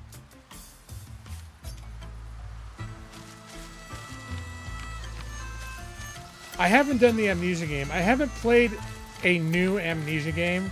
Actually, the only Amnesia game... It's really a village of Gestrels. It sure is. They seem better at surviving than humans. I guess intelligence is not a prerequisite for survival on the continent.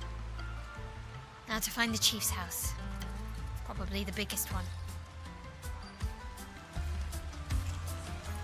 Real October material. I don't think it would have been, but it had a theme of like demons and hauntings and shit. So I was like, I'd considered it for a minute. Probably much too big of a game for me to, and also, I don't know. All right. Oh, that reminded me. I got the new hairstyle.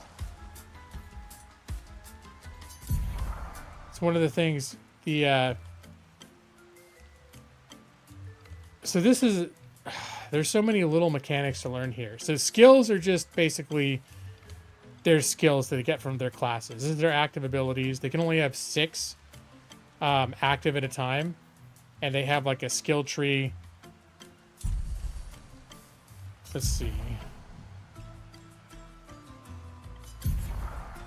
Anyway, we won't worry about that right now. Pictos. These are the perk things. And so you can see she has now extra points. I need to remember to use those points.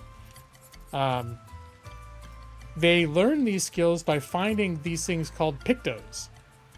And they equip the pictos, and they basically get to use the skill for free. As long as they have it, they can equip 3 of these things.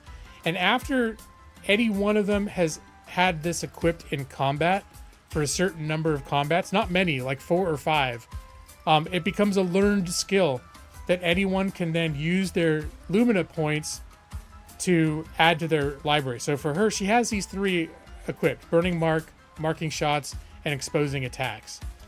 And you can see over here, these 3 have these green icons next to them, and they're there to show that these are the 3 from her equipped pictos. They are not using her Lumina points. But you can see this one Burning Mark that she's got right here equipped. Burning Mark would cost her 15 of these points if she didn't have this thing equipped. And so as you're going up in level, things cost more. So these older ones, like one of them only costs 1 point, one costs 2 points, 5 points, 5 points, another 1 point. And then if I come in here, she's now got 5 available points. So let's see, what should I... Critical burn, 25% chance, increase critical on burning enemies. Burning shots, 20% chance of burn on free aim shot. So you can always do like a basic melee attack, and then you have your action points. And every ability that you have, every like spell basically, costs a certain amount. A lot of them are like 3, 4, 5, 6. But if you don't want to use one of your main abilities, you can spend those action points on basically a ranged attack, like a pistol attack. And that's what the free aim shot is. So certain enemies have like weak spots, so you can use those attacks to exploit those.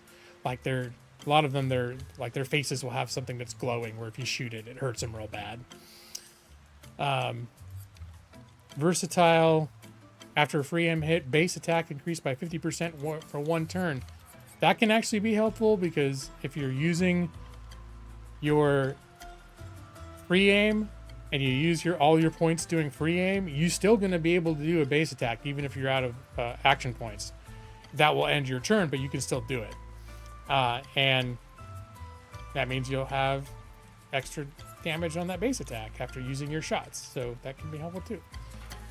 I think I'm going to do critical burn. She does some fire stuff, so. You played a bit. Oh, yeah, I was going to say, yeah, the only Amnesia game that I've played is the original. I own a couple of the other ones through various sources. I don't know if I actually ever intentionally bought them. I think I might have got them through Humboldt or through Choice, Humboldt Monthly. They've always been, every October I think about playing them, and I just never have gotten around to them. You got the Nope achievement. You don't do horror. Okay, gotcha. You get that by quitting before anything happens. Good. Awesome. Shock the Hawktober. That's right. Hair physics in the game are hilarious. Yeah, pretty good. Rockslide took a bit to figure out how to equip skills via Lumina. There's a learning curve on this game, and it took me a minute to figure it out. They sort of introduce you just to stuff slowly enough that it's not super overwhelming. But for a lot of the game, I always had this kind of sense that I was always just a little bit behind the curve of understanding everything. And at this point, I think I basically understand how it all fits together. I don't have a good idea of how to maximize or synergize everything that I've collected so far. Like, this is one of those games where if you could figure out how to optimize like all the right abilities and all these right luminas, these perks, basically, you could really probably come up with some incredibly interesting builds and combos, synergies. All right, so she's back down to she's using all of her points right now. Everyone I gave an extra 5, so let's see. Cleansing. Oh, versatile could be worth using. Exposing attack. Base attack applies defenseless for one turn. It's not terrible. It's 10 points. I have to clear some other stuff to do it. I think we'll just give her versatile. You know what? No, turn that off. Give her cleansing. She's sort of like the healer of the group. And I'll give her this because what this means, if she uses one of our healing things on someone, it'll also cure any status effects they have. So that could be a good thing to have. They're nerfing some of the Pictos. You saw an article recently about how melee can hit for over 1 billion. Is that what you mean? 1B? Wow. Okay. Yeah, I don't know. I never optimize to the point where I break almost any game. There are people that find ways to like optimize, come up with combos that the developers didn't anticipate and in game-breaking ways. I'm never one of those people that figures out those magic combos to break the game. But yeah, if they think people are like, hey, look, you just do these 3 things and you become invincible for the rest of the game. And like, devs would be like, well, we didn't. The philosophy is it will ruin your experience if you figure out how to become invincible. But some people love that shit. Like growing up, there was Game Shark and cheat codes and everything else where it's like, hey, I go left, A, B, left, right. You're invincible and infinite lives and kill everything in one shot. And I know people that like completely got off on that. They loved that shit. And I was kind of like, sort of the point, but anyways. All right, continuing right along. He has 5 points as well. Critical burn, chance of burning enemies. That's good because he's also got an ability when he uses his free aim that will catch people on fire. And they'll be, so yeah, this will synthesize well with that. Will synergize well with that. Come to think of it, you think it's a skill she learns, not picked it, can't quite remember. Okay. Oh, interesting. I wonder if it's again a skill that can become overpowered by a combination of factors that were unforeseeable to the devs, or literally they designed it and they're like, hey, maybe we shouldn't have given her the base attack or the ability with the base damage of 1 billion.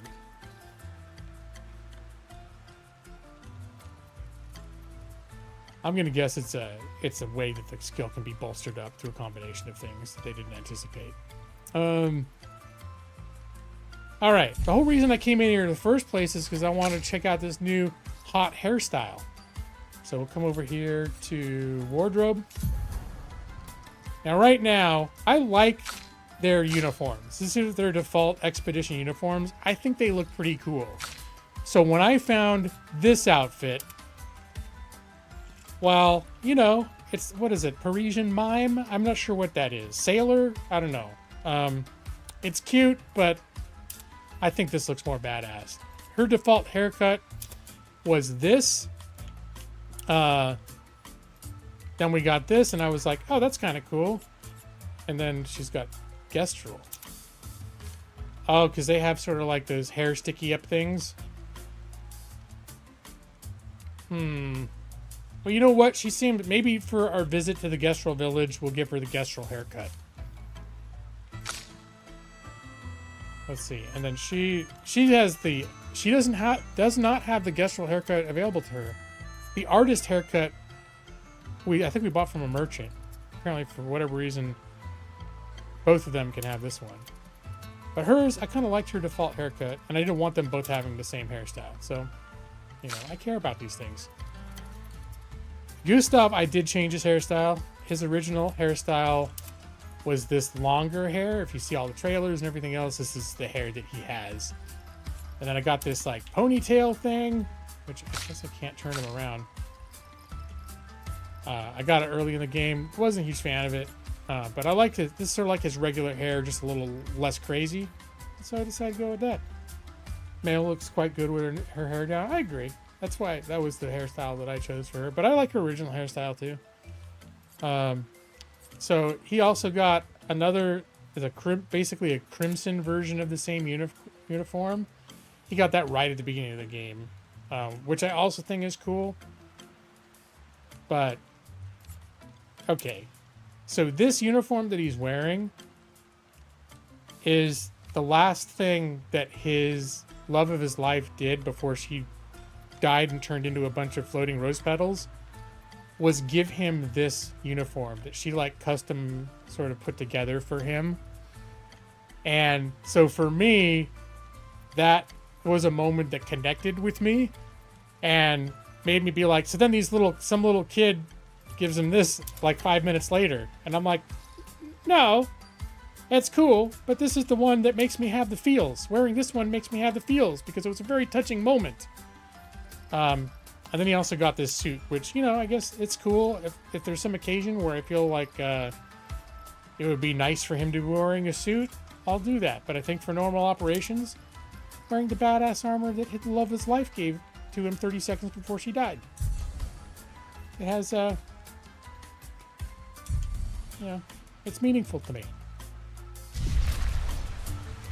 All right. Let's have a look in the world. Yeah, there you go. That is some ridiculous hair there, girl. Have fun with that. Okay, Chief House. All right, what's going on? Let's see what's going on around here. You guys are slow. I went on many other adventures, and I still beat you here. I can't remember who this was. Oh, looks like we've got some sort of a marketplace. Okay, God, this place is big. Okay. And the chief is who I'm supposed to be seeing now. I think I'm just going to go straight to the chief's house and then explore the rest of this crap afterwards. I'm supposed to go to the chief right away. You may come in. Alright. I kind of wish I'd started by finding a village of creatures with English voice actors, because you know I like it when my game talks for me every now and then, especially when I'm tired like I am now. Alright, who's this guy? Oh, I don't know. Brad said earlier, you can kind of see the Peter Dinklage in Gustav's face. So as you know, Peter had nothing to do with this game at all. Yeah, he definitely doesn't look like the actor who voices him. But I had not made the Peter Dinklage connection either. Mail is incredibly broken. Oh, okay. I mean, I haven't experienced it. Maybe I'm not far enough in the game yet. Or I'm just not good enough for anybody to feel broken when I'm in control of them. Broken meaning overpowered. Malito de warrior. Tu me cuba ultimate sacapata? So you're the warriors who demolished the ultimate Sakapatata? I think that was one of their big wooden mech warrior suits. They did use different actors for mocap than the voice actors. Yeah. Okay. That makes sense. They definitely don't. He doesn't look anything like the actor that is voicing him. It wasn't that strong. Naru. Porque tuve mi respecto. Mi cosuli? Alright, you've earned my respect. What can I do for you? Actually, she said the thing we fought wasn't that strong. I can't remember. Was that one of the times I died? No, it wasn't. But I did not think it was easy. Are you the chef? I thought it was chief. Gororito bota? Tu poquiso le romali? I am indeed the chef of our village. Dumba kaka expeditiono. The name is Gold. There are so many questions I'd love to ask. We need to get to the paintress. Noko said you could help us cross the sea. Humano. Pincorinco tempentres. That's a funny thing too, is, you know, that there's an actual voice actress reciting written dialogue for these characters, but yeah. Because at first I was like, is there some AI generated, like, you know how The Sims, if you play The Sims, they speak this kind of like Simlish gibberish? But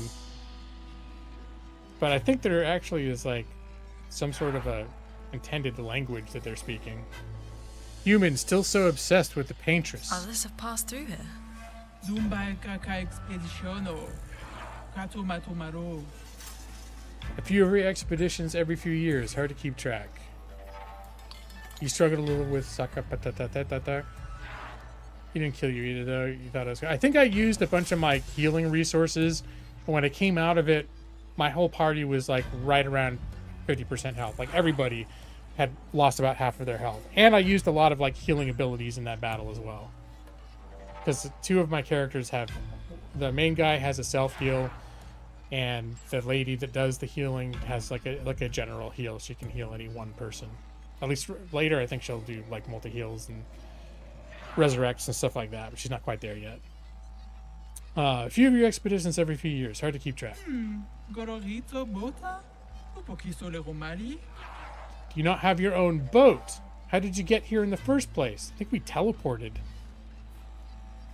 Are you playing on expedition or story? I'm playing at whatever the default is. I think it's expedition. I did not lower the difficulty, which, as you all know, I'm tempted to do at some point. And one of the reasons that I did not super feel like I needed to do that is because the reviews that I said that made me feel like the live action components were going to be difficult to me. One of their complaints is because of the nature of how like the real-time reflex dodging things works. It sort of supersedes difficulty.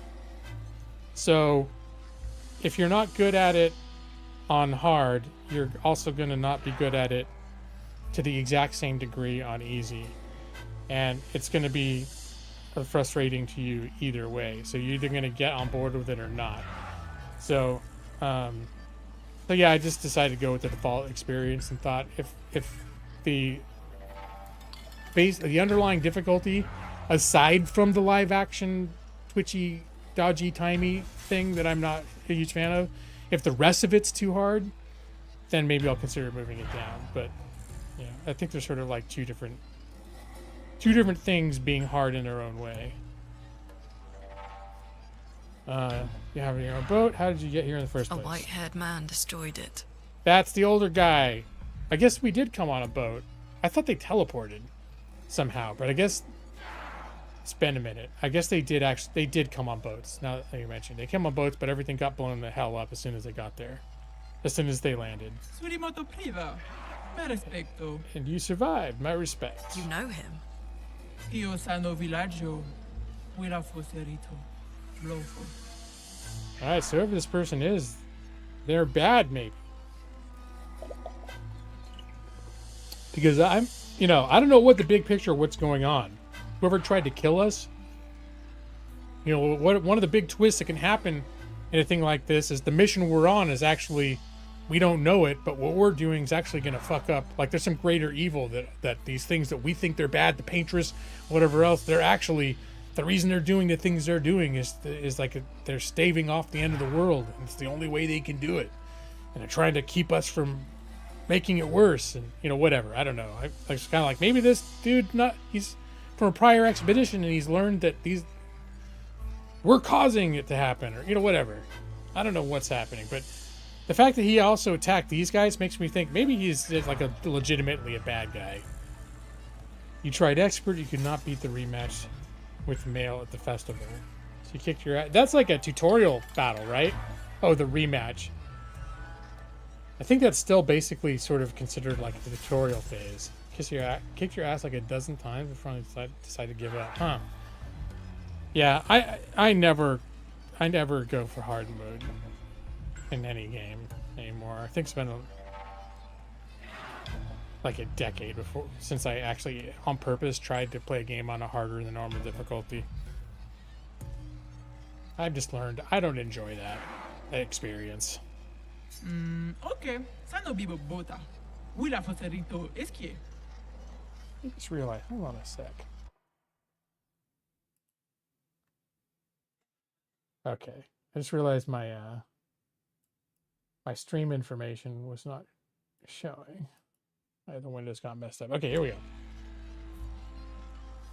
You have no boat. In that case, your best bet is esky. Esky. Nima Cuba. Rico eskie. If you ask nicely, maybe esky can take you across the water. So a.k.a. exists. Esky. Kimotira. Eskero fotupo kiso. She lives not far from here.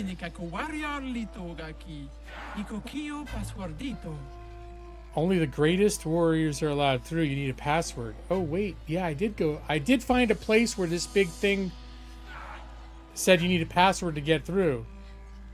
And I was like, oh. And then I left. Timing of the pairing needs to be exact from what you can tell. And that's why she has a 3-hit combo that you couldn't figure out the timing for. Well, that's what that initial review that made me, my initial doubts of whether this would be the game for me, made it sound like the timing of one of their complaints was if you're not good at this stuff, the difficulty of the actual pairing mechanic doesn't vary from difficulty to difficulty. So if you're playing on easy, you're playing on hard, it's still, you're not going to, if you put on easy, it's not going to be easier to dodge. That's what they made it sound like. It's possible there could be more forgiveness. Now have you found that experience when you went from difficult to less difficult?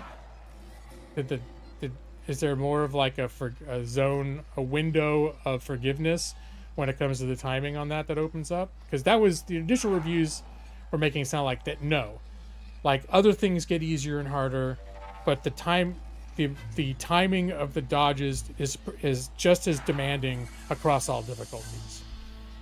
Which, like I said, that very first review, when I heard that, I'd sort of been like, I don't know if this is the game for me. And it wasn't until, my friend was convincing me, like, if your characters get more powerful, just avoid there's these boss creatures in the world that if you're really good, you can beat them earlier. Just don't fight those, and most of these guys, you can screw up and still win.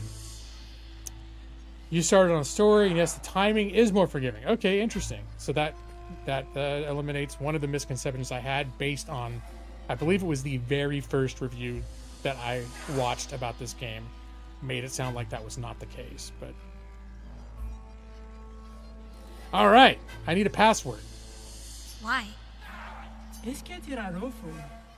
Esque o marifiso. Eski is very friendly, but Eski could also accidentally eat you. Esque kimabano fomigeri.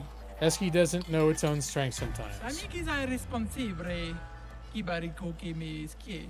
It would be irresponsible to let weaklings visit Eski. We already defeated your ultimate Sakapatat. Ki ma sumi karatam. Not good enough. Rito te sakima rejande tournamento. You have to enter a legendary tournament to get the password. Surimoto priva. This is the Gestra way. Yeah, they love making us fight. Aiko. Sano legendari wariaro. We'll be fighting our legendary warriors. Zam zam. Herudura. They are so old it should be easy. Okay, that's interesting. Used to get hit a lot. The window definitely seems larger. Okay. Wait a minute. Tomo de arena.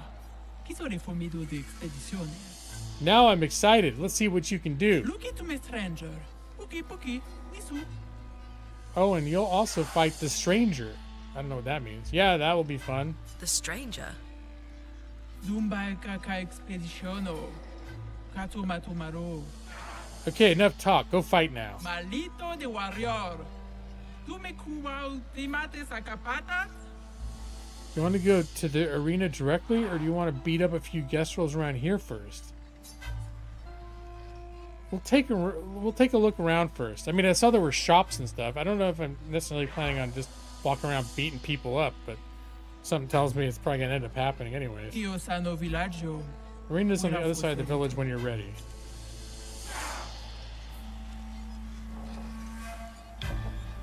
Alright.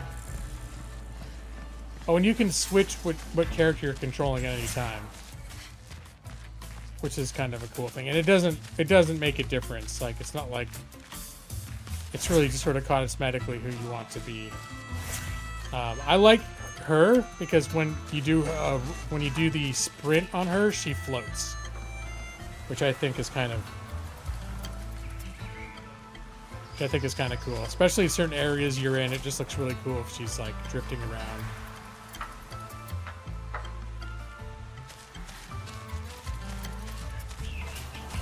All right, let's check out the bazaar.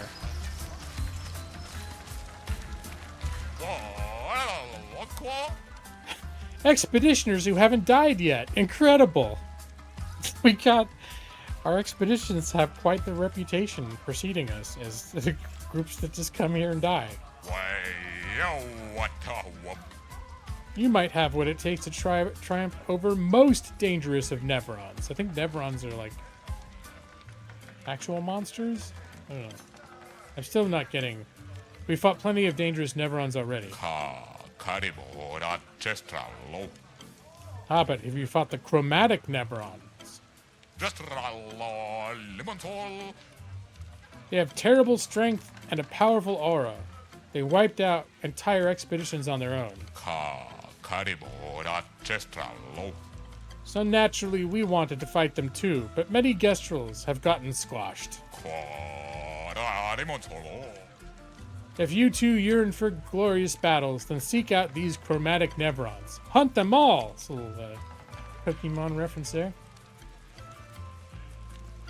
Luna is like Storm. She's a beauty. Oh, like Storm from X-Men. Actually stunned for a bit when she rescued Gustav from the pit of despair.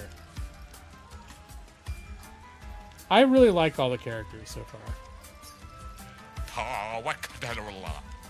Now go make your people proud for the day you return to Lumiere. Alright, does everyone here have stuff to say? A whole village of people who talk weird that I have to read their dialogue. Isn't this stuff amazing?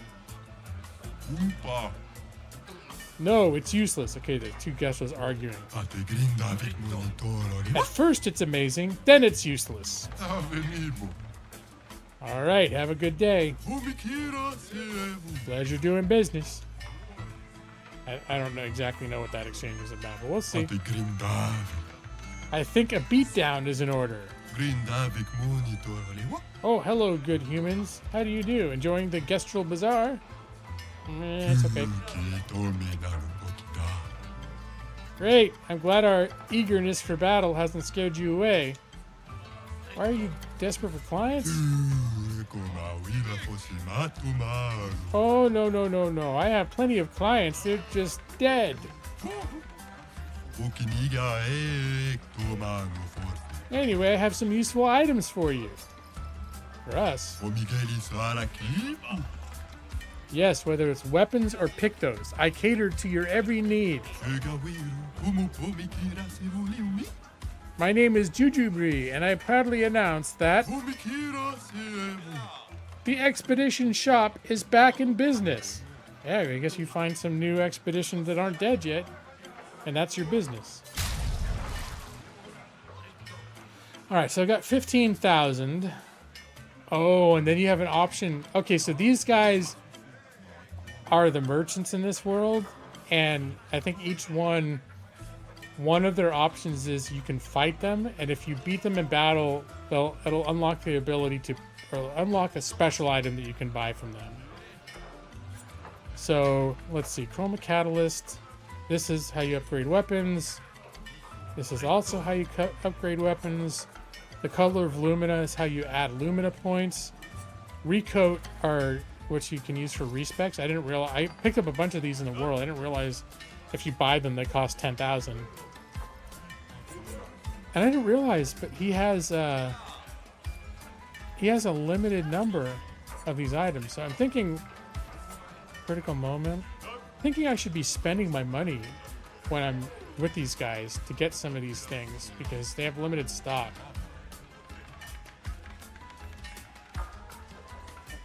Let's see, exactly right. Yep, that's how you unlock more costumes. Haven't done it myself yet, but saw it a video recently. Okay. Oh, is that how I got? Because I fought the first one I came across, and I did buy costumes. But I also found a random dude that all he did was, like, he's out off on some corner of the world map, just standing by in a spot. And I went up and talked to him, and he didn't offer to fight, and all he did was sell cosmetics. So I think I got like a hairstyle or two and a new outfit. But it cost a pretty penny. Okay, what is critical moment? 50% increased critical chance if health is below 30%. All right, that's worth picking up. Oh, whoops. Oh, okay. Okay, I was afraid I just bought the recoat by accident.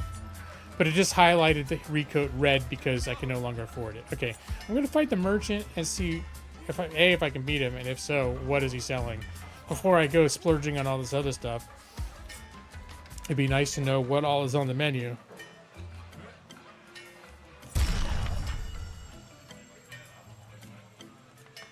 Oh, I have to choose one person? Ooh.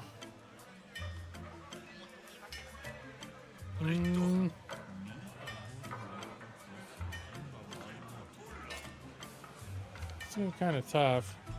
I do her. She's got some pretty good shit. Now I'm gonna do Gustav.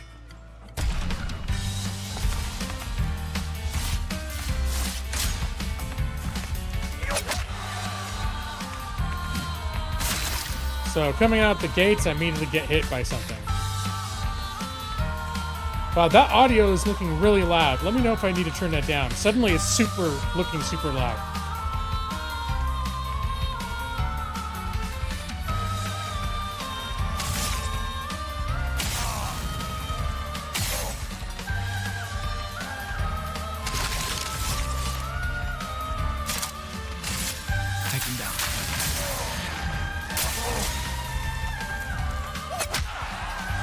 Oh man, I wasn't paying attention. Shit! One of the disadvantages. And I can't go to the sound menu. Alright, I'm just gonna manually lower my desktop audio to compensate. I haven't messed with the in-game audio yet, but I have noticed sometimes it's really loud and sometimes it's not.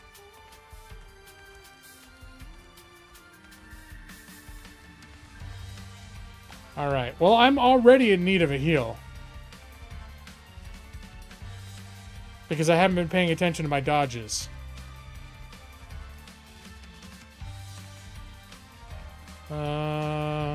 Shit. Okay, well. Yeah, I better use the heal then.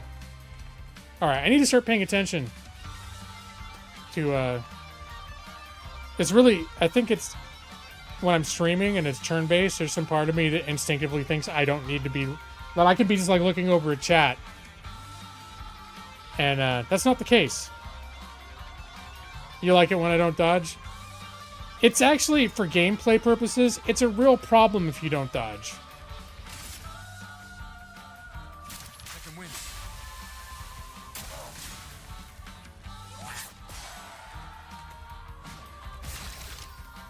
There, see, that wasn't so bad.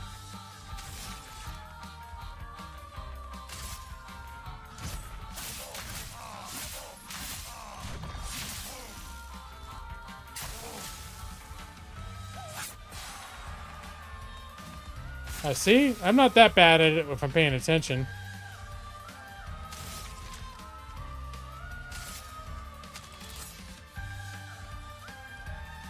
Here, let's do it like this. Alright, let's mark him. Wait, from fire. Medium physical damage, 3 hits. Heal self if the target's burning. Alright. I forgot I even had that ability.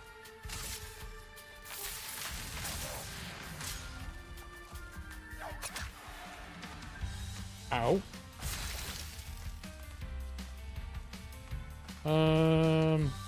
Now I'm gonna make myself powerful. Let me help.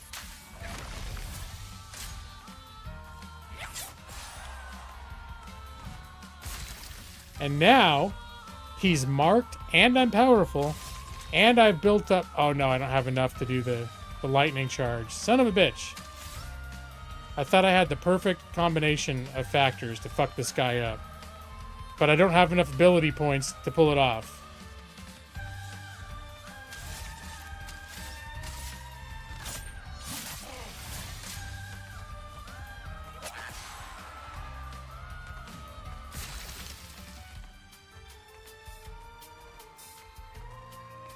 Alright, let's get that mark on him again.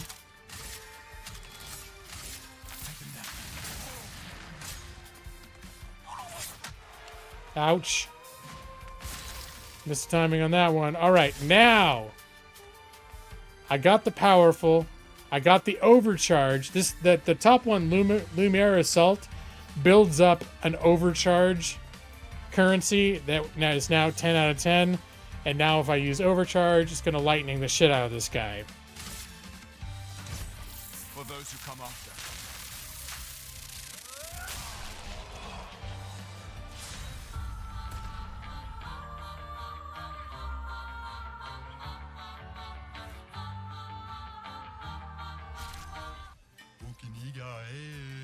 I got the sword. Hey, I have stuff you might want to buy. Okay. You usually try to parry over dodge because you generate AP with parries. Now, I've just gotten in the habit of dodging, and I could be wrong about this, but early on I had this certain conception that dodging is more forgiving than parrying, which is the reason why I have almost universally just always used dodge, because and now that I realize it, I'm not sure if this is correct or not, but I had the belief, I got the impression that the dodge was less precision. And for me, the less precise option is the better one. Because if I'm going for the one that requires more precision, I'm just going to fail more, and it's not going to work out well for me. Even though parries, you get counterattacks on that stuff too. Dodge is a larger winner than parry. Okay, yeah. So I was right about that. It's when I suddenly thought about it, I was like, I'm not 100, wasn't actually 100% sure that was true. But for some reason, I believed that to be the case, based on my brief experimentation with parries. All right, let's see what he's got. Let's trade.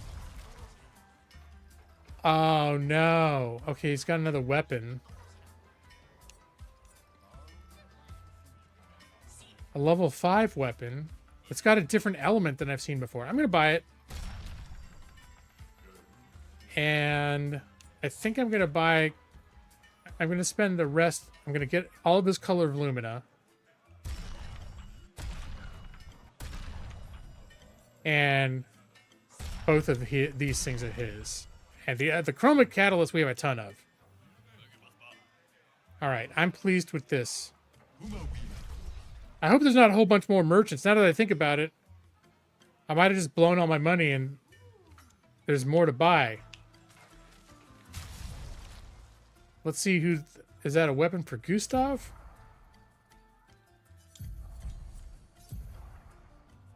It is a weapon for Gustav.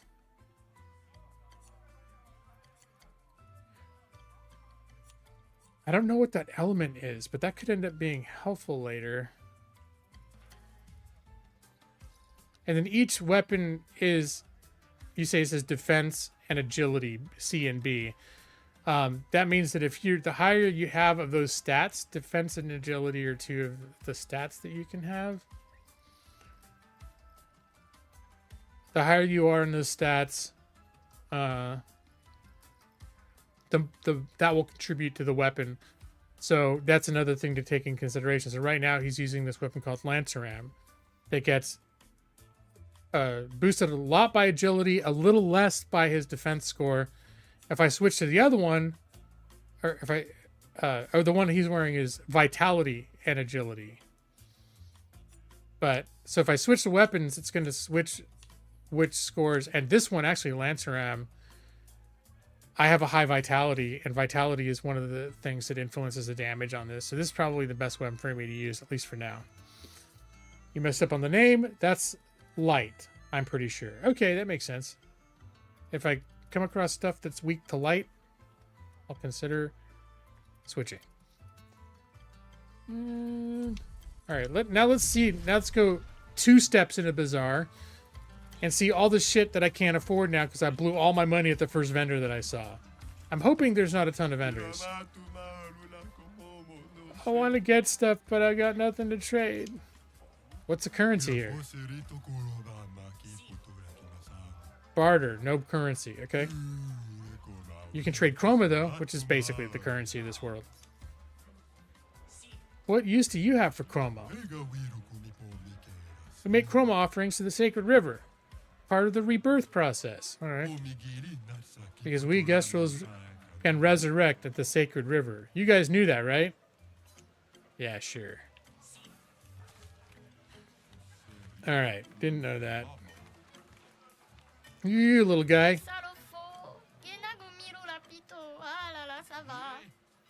My old patate says I'm too small a patate to fight the Neverons. You should never listen to your elders. I don't know. I kind of don't want to. These are the 2 extremes. But I think the never listen to your elders is probably the worst of the 2 options. You're too young to fight. Bwah! Okay. Well, probably scarred that young child for life. Lumerians. Too bad Moshi's in hibernation. Moshi loved expeditioners. Knew more than anyone else about them. I think hibernation... I'm not sure if hibernation is a euphemism for being dead before they come back from the river. I've felt like there have been a certain context where they've used the word hibernation that is sort of their version of the time during which people of their race are dead. I got Moshi's notes somewhere if you're interested, so probably that means I can get more information about what happened to past expeditions. That's one of the things you collect in this game, is you find journal entries from past expeditions to give you clues about things that happened to them. Incredible writings and relics of a mysterious group of beings. I believe they are ones Verso referred to as Lumerians. They're not a myth. I think we're the Lumerians. This is what his friend wrote. Though my searching days are long past, I am grateful to all the new searchers who helped this old Gestrel add to this marvelous and definitive collection of Lumerian writings. Mashi the Searcher, year 43. Fascinating. I'm starting to think everyone in this game is going to end up talking in a way that I have to read it out loud. Well, I was kind of looking forward, when I thought about streaming this game, to not have to read every bit of dialogue out loud. All right. I want to reassemble the book for Omoshi. You lot have been traveling around. Yeah, you seen any of these writings? No, I don't think I have.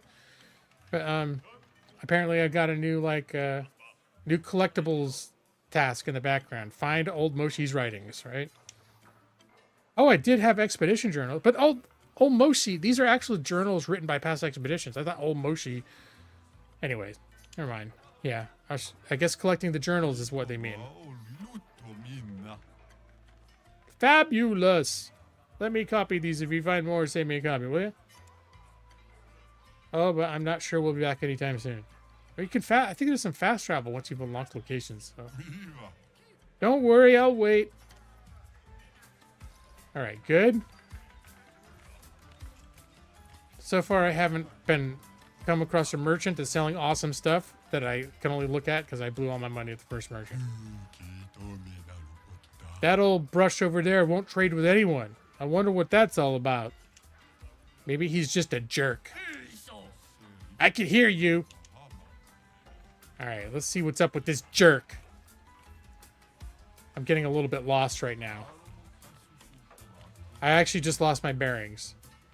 Okay, I came in from this way. I talked to this guy already? Are you alright? I just traded all my junk to get this. Professor Champ de Couvre's chromatic legumes. These are miracle vegetable seeds from the city of Lumiere. It's just like Jack and the Beanstalk. From Lumiere, huh? Classic swindler's trick. With these, I'll become rich and finally own the bazaar. They'll see. Poor guy. All right. Well, is this the jerk merchant?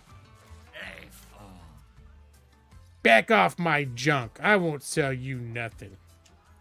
What do you mean? Will you or won't you sell me something? Means I'm calling the guards on you. Why are you calling the guards on me? Got it. Backing off right now. All right. He really is a jerk.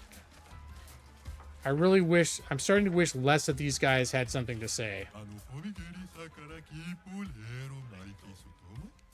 If I were playing quietly by myself, I wouldn't mind so much. But man, this is probably the most word chatty intensive sequence of the game I've had yet. Because the whole opening, it's not a bunch of Gestrels, it's a bunch of humans. And it's fully and beautifully voice acted. The whole opening sequence. Tons of really good storytelling and voice acting. But now we're here, and everyone talks gibberish, and I have to read it. I want to trade your stuff for my stuff. Your stuff is worthless. You're worthless. You want to fight? No. I'll just stay here and look at your stuff. Okay, cool. All right, what do you got? Business is booming. All right, but apparently he's not selling me anything.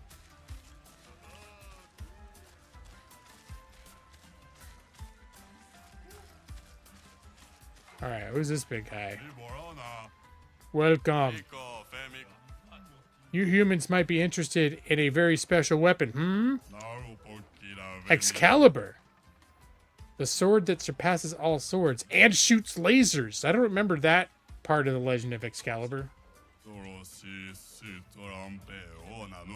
What do you say? 1,000 chroma. It could be yours. That's actually very affordable for a legendary weapon that shoots lasers. Unfortunately, I blew all my money, and I only have 854 chroma available, so I can't buy it. I would spend 1,000 if I had it, just to see what the hell it was. It's probably some piece of junk. Come back anytime. All right. What do you got going on back here? My shop is in the back alley. Want me to show you the good stuff, adventurers? I feel like I'm about to get mugged, but sure, go ahead. Cliche, but okay. Go ahead, try and beat... Yep. Give us all your belongings. They're ours now. I mean, I was only 70% convinced they were going to try to mug me. A shakedown? You don't know how to pick your marks, do you? Oh, we know. Our marks are people with fat pockets. Well, I just spent all my money, idiot. Wrong. Looks like we're about to give you guys a lesson. All right.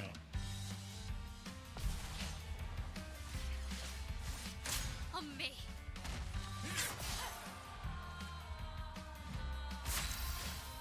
Nice.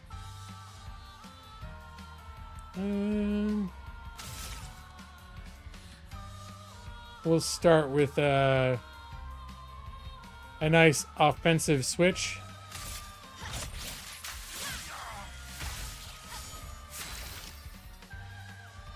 And we'll give him a nice shot to the face. I was hoping to get him on fire, but apparently it's not happening.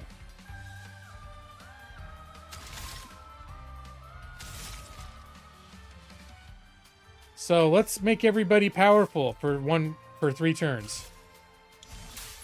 Let me help. Chroma is flowing. The one timing thing I was able to turn off, you may notice when I attack, there's this little thing that pops up and it says auto. You're supposed to do like timed button pushes to maximize your own damage.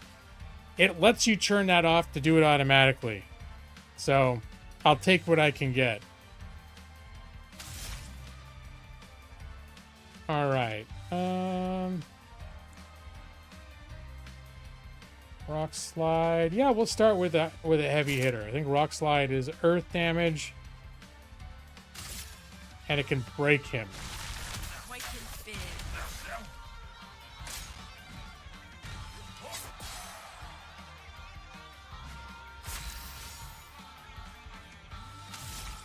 All right, she is offensive. We're gonna go spark.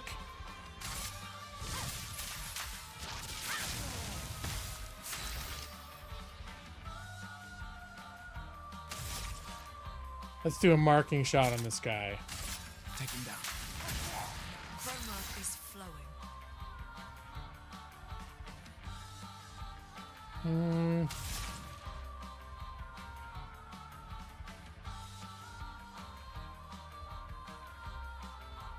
Yeah, whatever. Feel the burn.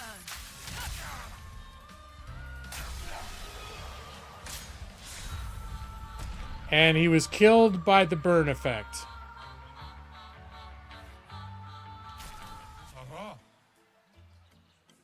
And now we've learned Burning Mark. Okay. Ow, that hurts. Okay, we're sorry. Just for you, we'll trade the things we have. You can even pay with chroma. Spare us, please. But these guys all want to fight anyways, whether they're trying to mug you or they're trying to be your friend. Pretty convenient.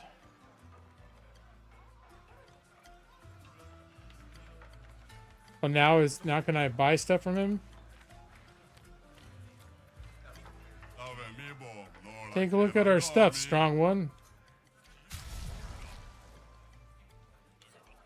Oh, does he have the... No, this is not the same.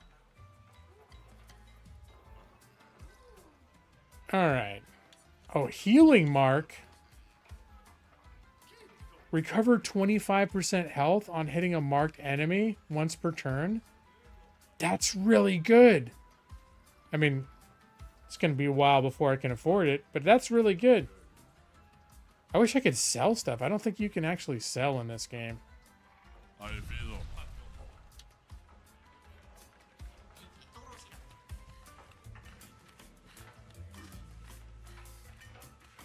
Alright, just poke my head in there, see what if anything's in there for me.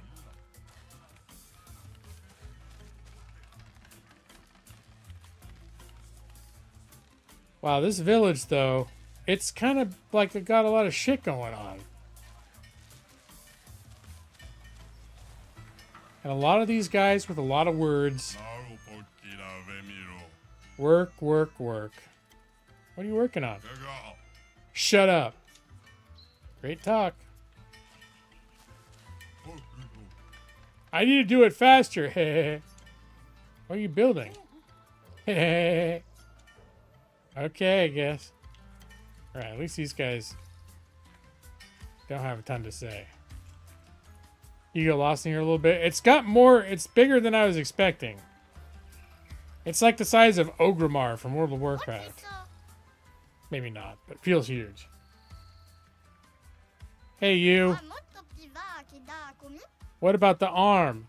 You're going to help me build the best sakapatate. Did you lie? Oh, right. Because I have like a mechanical arm, and this kid I ran into him, he wanted it. In exchange for him, like, to help lead. I think he's the one that led us to the village. We found him, and he was like, "Oh, I'll take you to the village." I think.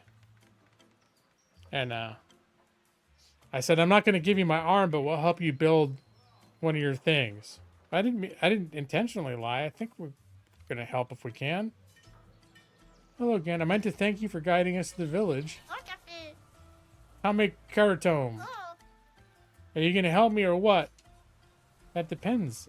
Are your sakapatates going to attack us? Well, then no. Hey, I guess the answer is yes, they would attack us. How will I know if it's the best sakapatate unless I can test it on you?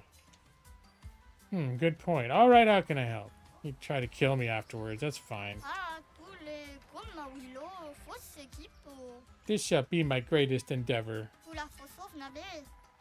It will be the ultimate of ultimate sakapatates. The ultra ultimate.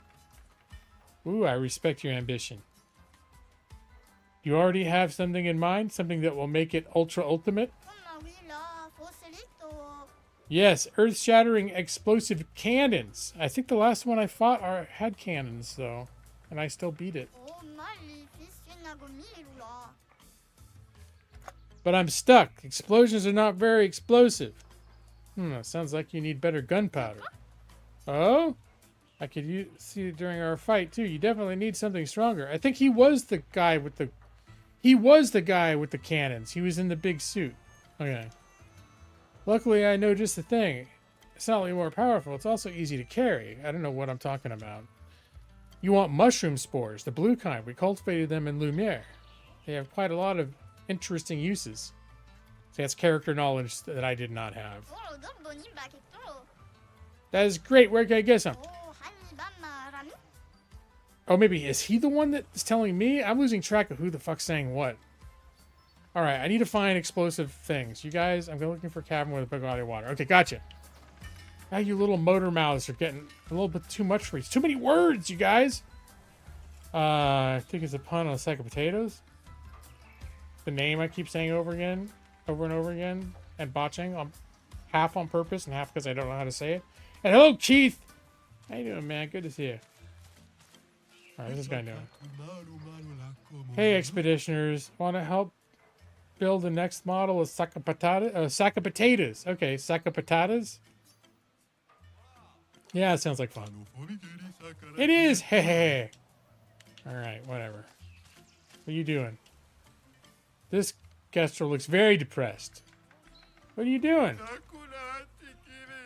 Oh, he sounds depressed. I do not know. I'm just hitting my head on these sacks.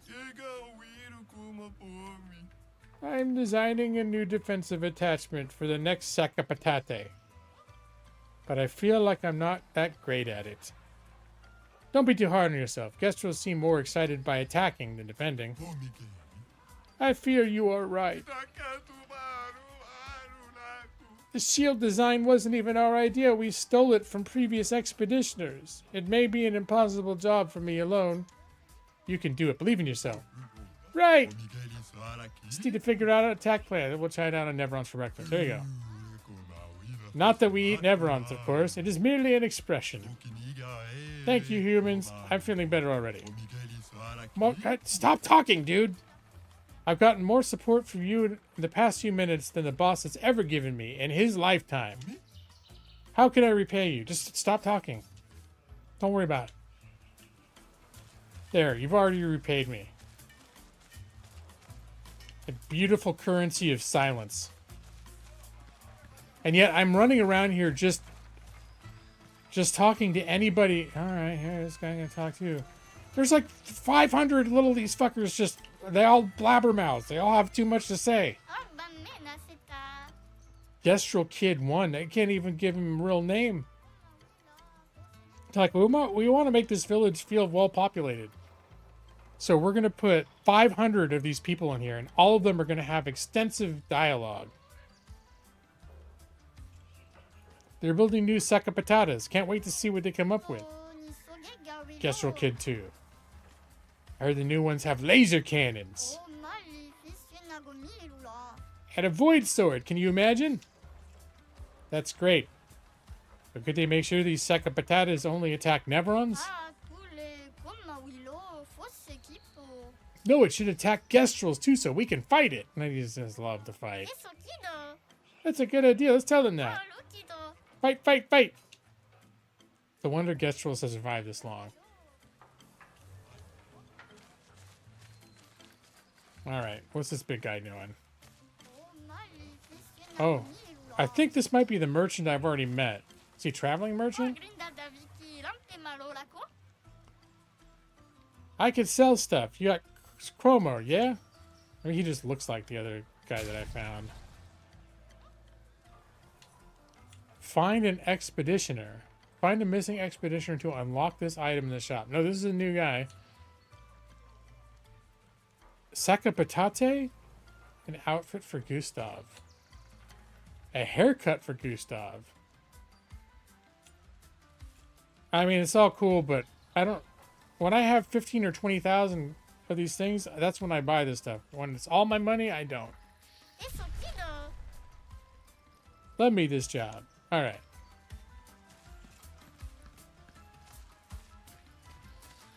Alright, just gonna make sure. I'm gonna circle the bazaar. That's the merchant that got mad at me. Oh my god. There's 4 guys and they all have dialogue interaction. Taste my wrath. Brush kick. Prepare for my 1-inch punch. I'm gonna hit you so hard you're gonna crash headfirst into the ancient sanctuary, already planted for rebirth. Wow, these guys talk a lot of shit. Come on, you big toothpick, fight me. I'm gonna beat you up. This is one of their legendary warriors. It's really old. You're on your way to the Saka Patata factory? Hope they chose me as a test weapon. You sound way too eager about getting beaten up. Oh yes, pain is life. Good for you.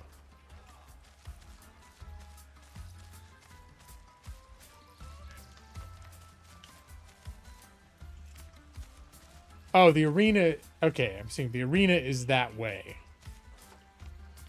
But what's all... Man, it goes like... This village is fucking huge, man.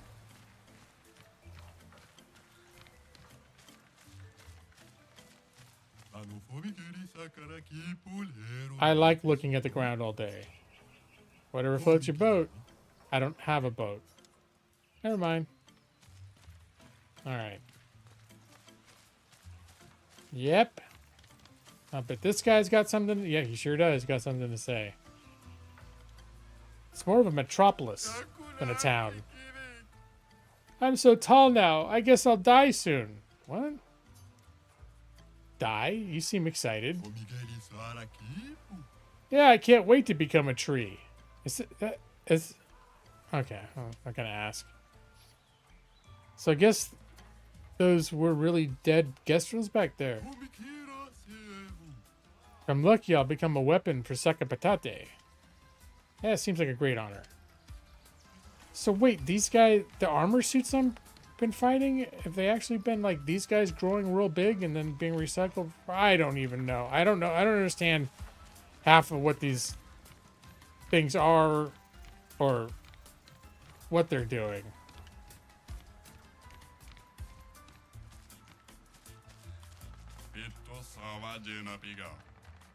Guy next door said he's a philosopher, but I am the real philosopher. Really? Show me some philosophy then. When the sun rises, the plants bloom. That's it? Buy my books. No, thanks. Get lost. Alright. What about you? Are you the real philosopher too? Welcome to my lovely house. Your house is quite empty. Aren't we all empty once we learn how meaningless our lives are? Now there's some philosophy. Real postmodernists right here. Huh? I'm a philosopher. I hope you buy my books someday. Alright, well he was a little less pushy about it than his neighbor was.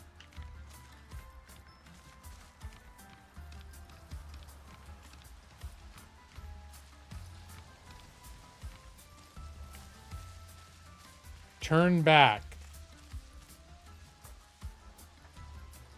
Well, that makes me want to go up here even more. It's probably some kid's secret club or something. Clubhouse. This is actually looking a little bit sinister now that I'm getting a closer look at it.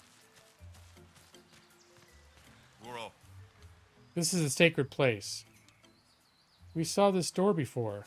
Of course you have. The doors are all over the continent. What's with the huge manor inside? That's what we found before where I was talking about we went to the big, like a big mansion that had gold work that's very much in the pattern of our uniforms. Maybe there's like magical doors. Because it was like inside a tree. There was a door, but I thought for some reason we went down some like stairway into some subterranean place. I didn't realize the door like was maybe a portal to an extra dimensional space. What? You've been inside? Oh, so you've never been teleported to the ominous, perfectly maintained manor? It's never opened before, at least not for us Gestrels. Wow. So wait, can I go in here and be back in the mansion? This is a mansion where I found, what's her name? Male. With that spooky Dementor face that helps us level up our weapons. There were a bunch of locked doors in there too. I'm gonna guess now that each of those doors leads. Oh wait, this is the place I wasn't even able to go before. It's like a kitchen.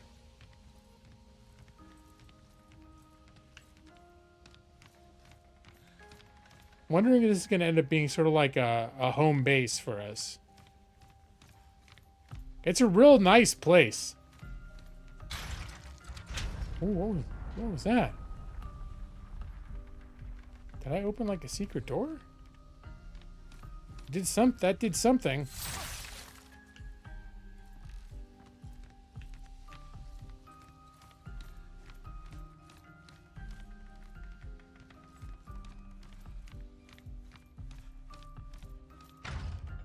Okay, can't open that. Can I interact with that statue again? No. I wasn't looking around for like secret statue levers when I was in the main mansion before. The rest of the mansion is like flippin' huge. He does look like a Dementor. Never thought of that. He's freaky looking.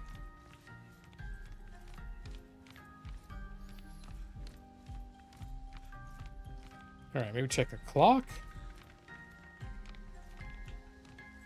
Maybe try to break some more of these things. Is there a secret door down there?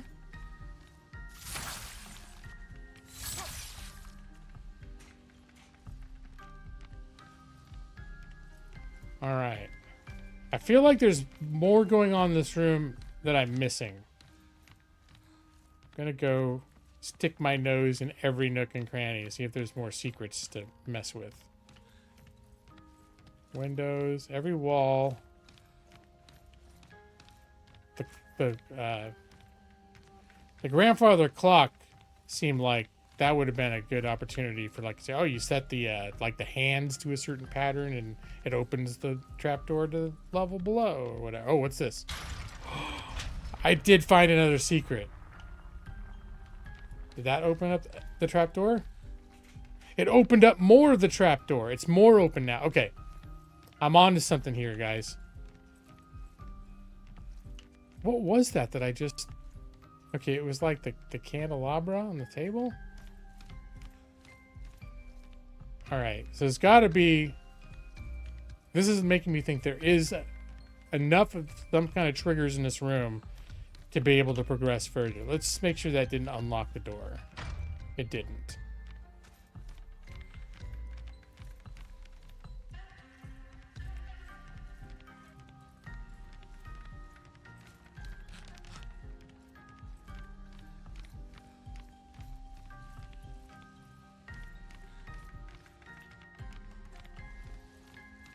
Ah!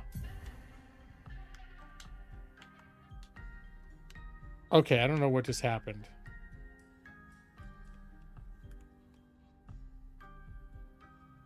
It's stuck on this menu.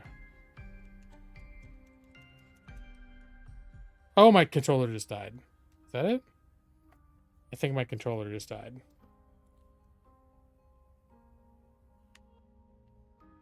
Okay. Well, that would explain a thing or two about a thing or two. That's why I can't get out of this menu. My battery literally just died. I'm not surprised. This controller has seen some heavy use this week. And I've used it a bit before, too. Luckily, I got a whole bag full of rechargeable batteries.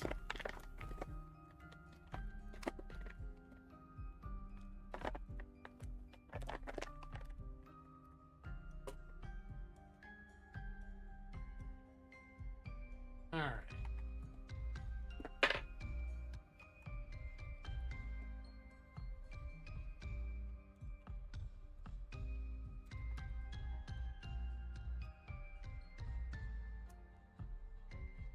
Batteries in. Are we back in business? Yes.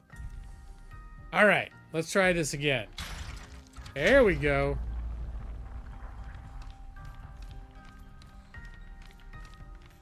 Yep, it's open now.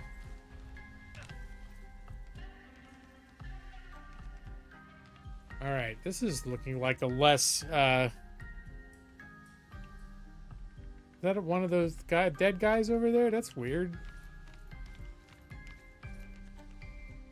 Is that a piece of cake with a little warped Eiffel Tower? I think the warped Eiffel Tower is one of the icons of our home city.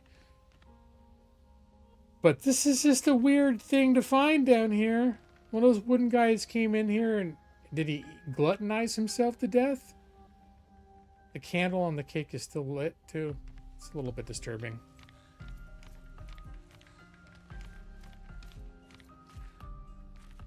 All right, what's going on here? Okay. A bit dark.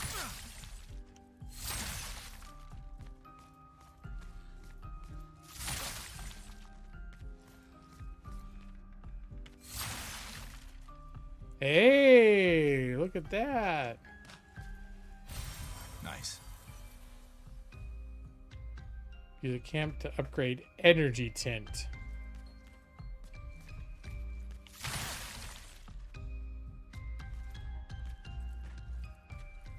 Oh, I see a more, looks like a little place I can dip into under here.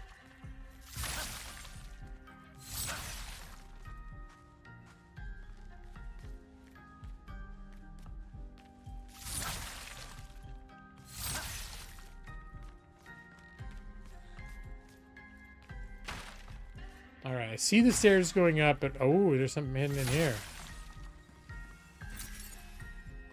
A new outfit unlocked.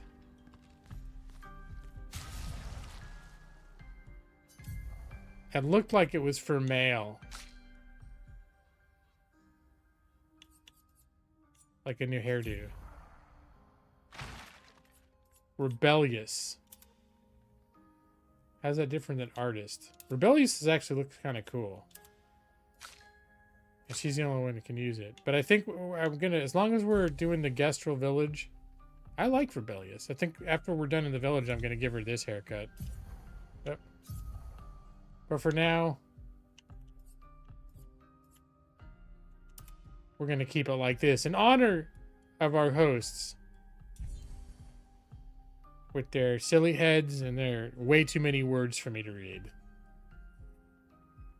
Oh, I'm just looking at Roxley saying, you checked every door in the first manor entrance. Nothing I could find. I went to every door, but I wasn't looking around to see if, like, there were candlesticks, candle holders in the wall with secret levers on them. It was a huge place. Like, thinking back, though, something like that could have been there, and I wouldn't have been looking, like, at every wall to see if there was some decorative item that had a button on it or something. Which maybe there wasn't, but now that I see the nature of this room, I'm starting to think there could have been stuff like that I just didn't even think to look for.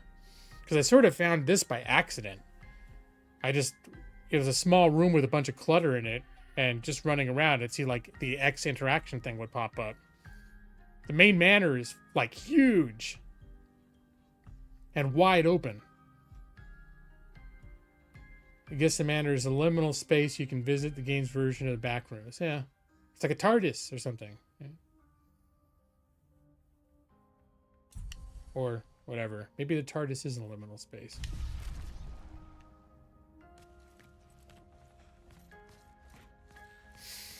Alright. Let's go up the stairs.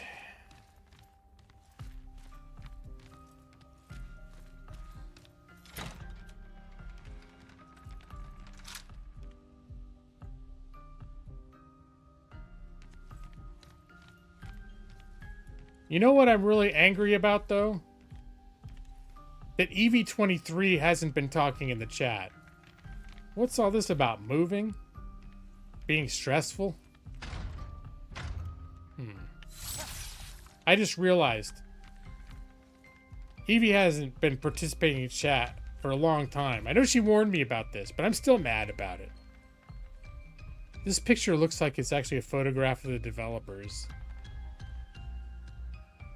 I wonder if there are 33 developers and that's how they came up with... Anyways.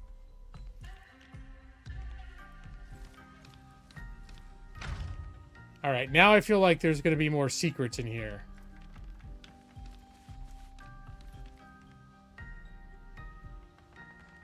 Besides Brad, you haven't seen anyone else talking.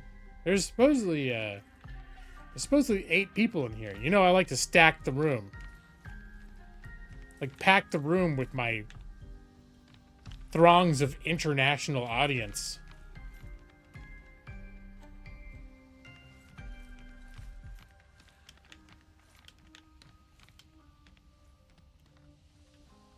Uh-oh. Skullspank's got everything. Hey, that's funny, though. Between the two of you, somebody was listening.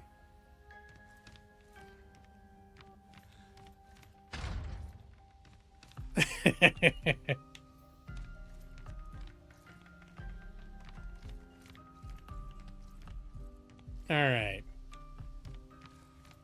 Well, since I start breaking stuff, maybe I can reveal... I might be at a dead end. Evie's listening. You jumped on to be a brat. Okay. Did Evie get very anxious because I was like talking about how angry I was that she wasn't participating in chat? And she's like, oh my god, Skullspank, the game lawyer's mad at me. But I told him we're moving and then I wouldn't be able to chat a whole lot. But he's still mad anyways. She's been a good trooper with the move. That's good.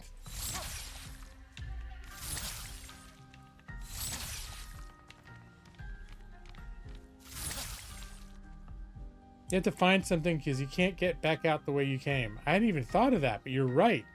I jumped down a pit, didn't I? So I can't just leave the way that I came.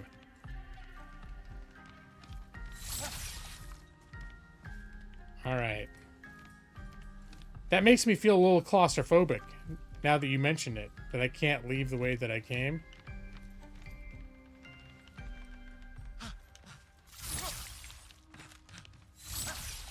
It's occurred to me, maybe I need to climb up on some shit.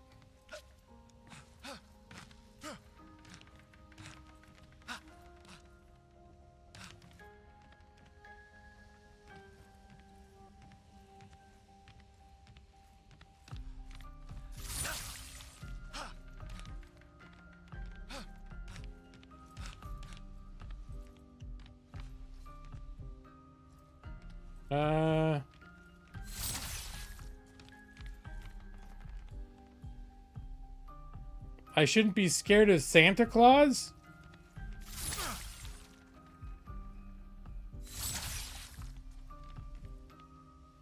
I think a little claustrophobia? Is that a fear of Santa Claus? Oh, Nick. That took a minute.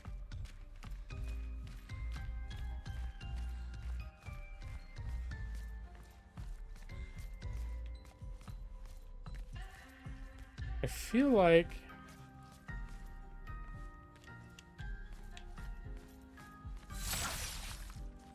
all right. I feel like probably what I need to find was in that top room. But it's not a very big room. And I poked my nose all over everything. And I know this room I didn't look everywhere. I did not stick my nose into every nook and cranny. I just ran up and looked at this stuff that seemed obvious.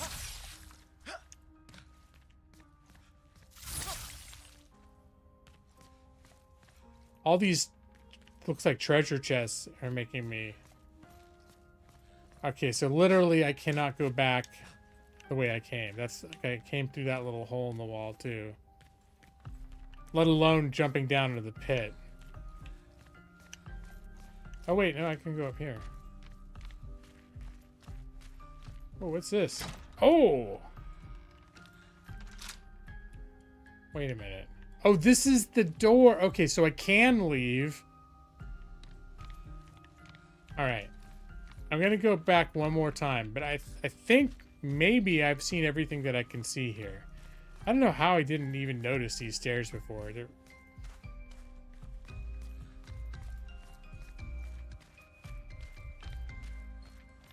Because I feel like I've run around this little room enough that if there were something to interact with, I would have seen the X icon flash up. There's just not that enough places that I could have missed. Unless there was a jump puzzle that I'm not seeing. Claustrophobic. Yeah, the other door leads back to the Gestrel village.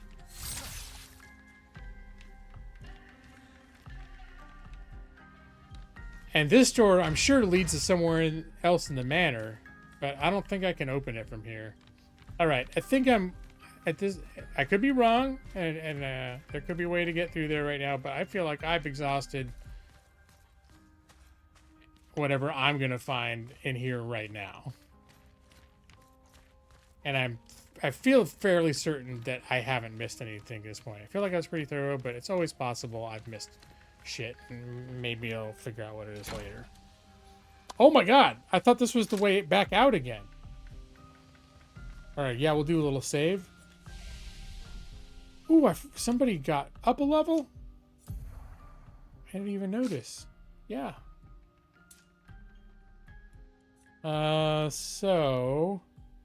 I'm liking boosting... Wait, who's gone up? Oh, Gustav. I guess maybe because I chose him for that combat. He's got a lot of vitality. We'll give him some more agility. And then the vitality. There's the entrance back. I thought it was going to transport me back to the Gestrel village. Probably, I don't know, maybe if I leave the front door? I don't know. I'm gonna find out in a minute. The front door dumped me back off in the. It's like this weird underwater area with air in it. I don't know. It's a lot of weird sort of reality bending shit going on in this world. All right, learn skills. Ooh, this is the first time that he needed to get 6 skill points to get the next, to unlock the next skill, and that took 6 levels. So he hasn't been able to buy a new skill in a long time. Shatter. Costs 5 points to cast. Deals high lightning damage to all enemies. 1 hit. Ooh, can break. If a target is broken by the hit, overcharge is fully charged. This is a badass skill. Oh, but it looks like Mayel did go up. Oh, she has skill points, but she doesn't have enough to buy any new skills. Okay. And same with her. All right, I think I'm going to have him put that skill on right now, though. I had that from fire. Deals medium second target damage, 3 hits. Uses weapons element. That's pretty good.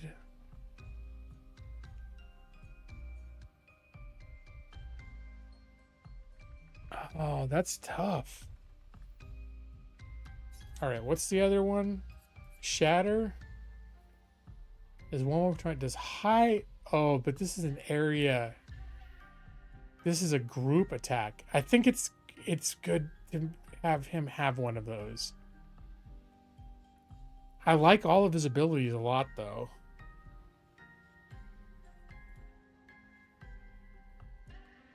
Although if he casts this, it'll automatically fill up his overcharge. I gotta think about this, because the Lumiere Assault, but that's a good skill in itself. 5 hits, which is really helpful. You get enemies that have, like, shields, where each hit removes, they'll have, like, 3, 4, 5 shields, and each hit that you do doesn't do any damage, but it removes one of their shields. And having an ability that just spams 5 attacks in a row is really good for creatures that you got to whittle through their shields first. So yeah, I think we want to keep that. We're going to replace from fire. He's got another self-recovery button anyways. So the thing about that fire one is that he can do damage and heal himself in the same turn, but only, I think, if the thing was already on burning or something. Anyways. Did I feel like SpongeBob? Oh, and the water place? Yeah, it sort of looks like you're underwater, but you're not. You're in your new game room. You done moving for the night, so you can give me my undivided attention, as per usual. Wouldn't that... I was like, it'd be funny if I just went to the thanks for watching screen now. Like, oh, no, I'm here for a few more minutes. Welcome back, Evie. That's exciting that you got a game room. Happy for you. And that you get to take the rest of the night off from moving. All right, so...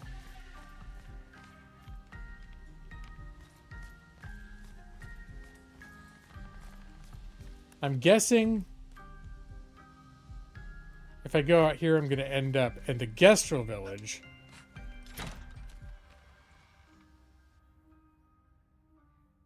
Or not the underwater place. Okay, that's right. So apparently, wherever I enter in the world, exiting the front door will take me back to wherever it is in the world that I entered the manor from in the first place. I started to think there's a whole ton of doors in this manor, and I thought maybe each place that you can enter the manor from corresponded to a different door in the house. But that does not seem to be the case.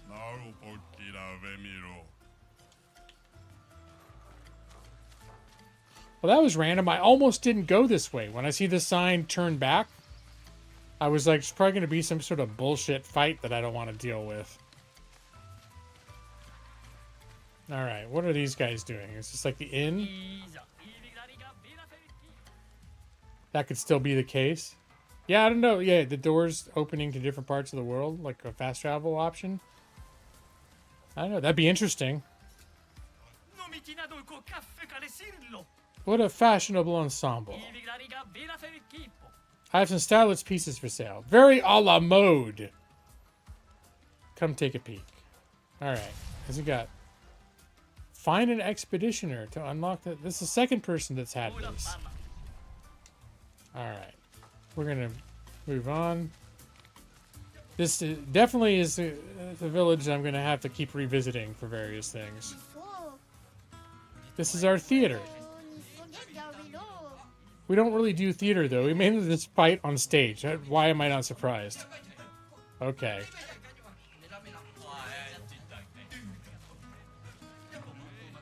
They're watching so respectfully. Here I thought they'd already be shouted. You've been somewhat listening to the stream. What in the world language are they speaking? It's a hybrid of English, French, and gibberish. And Japanese? I don't know. I have no idea. I think it's a made-up language. It's a mishmash.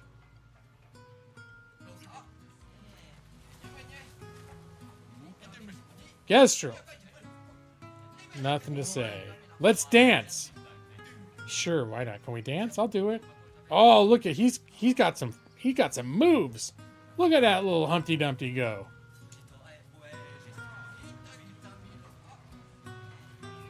It's not really keeping pace with the gentle acoustic music, but I can't look away. All right. Yeah, you keep it up, buddy. That is some wild dancing to this very, very tame guitar music. This is actually really pretty music.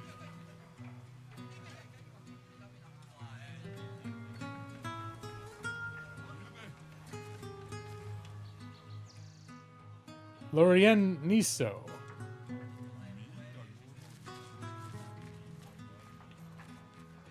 I kind of almost want to just stand around and listen to it.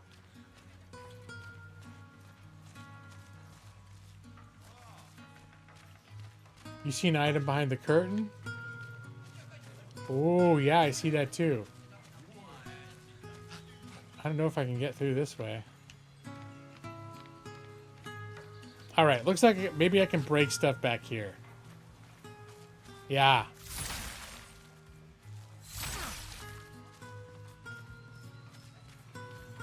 Good catch, Rockslide. Nice. Another 1200 chroma. I can afford Excalibur now. The legendary sword that shoots lasers, as we all know. Sold by the people that tried to mug me. What could go wrong? Sure, it's legit.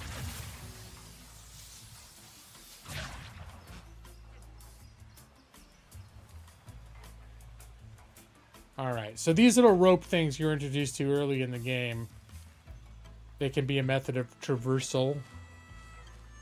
I think in this case it was literally just to get me up here, but maybe I gotta look around. There's a few like special movement options like that. There's also like a light grapple hook type mechanic. Wow, where that will help. If you see a target for it, you can hit X and it'll you can sort of grappling hook your way to the destination. But I don't see that is an option up here. Like I see this platform across the way here and I'm like, this has the partial makings of like a jumping puzzle. There's no fall damage in this game. Oh, let's see. That is a fun fact. Oh, well, I mean, there's no jumping off the thing either. I guess if they won't let you fall, that's one way to prevent you from having fall damage. Although I have jumped from, heights that would... They have let me jump from heights that would have hurt other games you would have taken damage.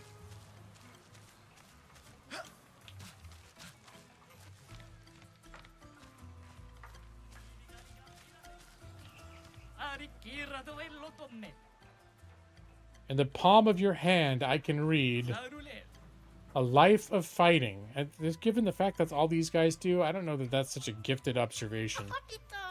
Yeah! Alright. You have fun with your bad selves. An unbearable smell lurks away. I don't know what that means. What do you gotta say? Over there is the gag. You don't want to go there. Why? What's there? The daft old geezer's building a casino, gambling and stuff. No fighting allowed. That sounds like my kind of place. Games are cool, but no fighting?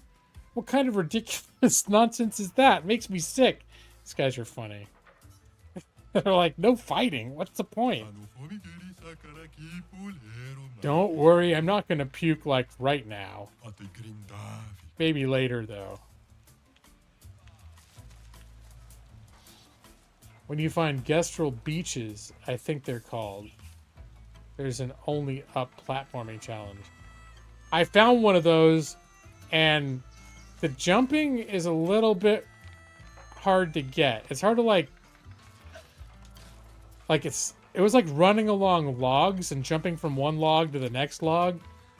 And I screwed up like 2 or 3 times, and then I looked, and there was like, I'd only gotten through maybe 25% of the obstacle course, and I said, screw that. I don't want to.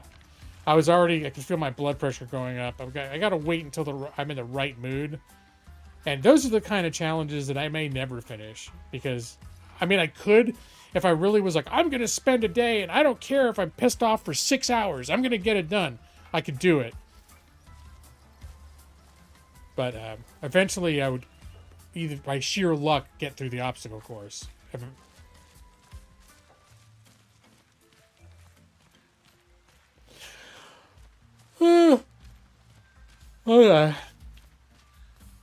Oh my gosh.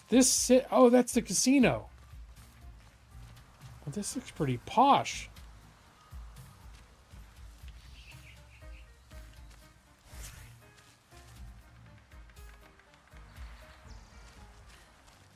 I'm going to check it out in a minute. Hello. Hello. You want to trade some cards, my good sir?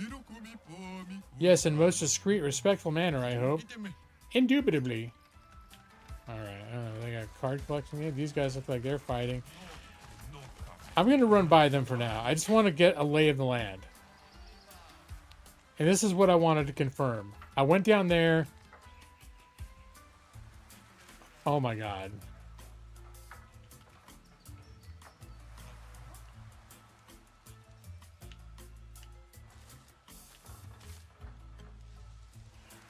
In my mind, I thought I was reconciling like an internal map in my head.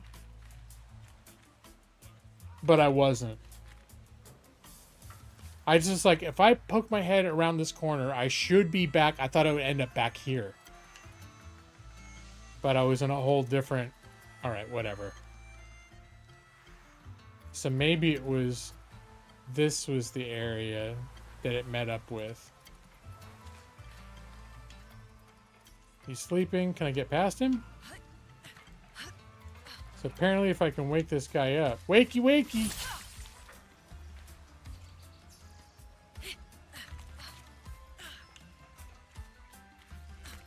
Alright. So I think my little mental map has been filled in now. If I come back this way, I can go to the casino.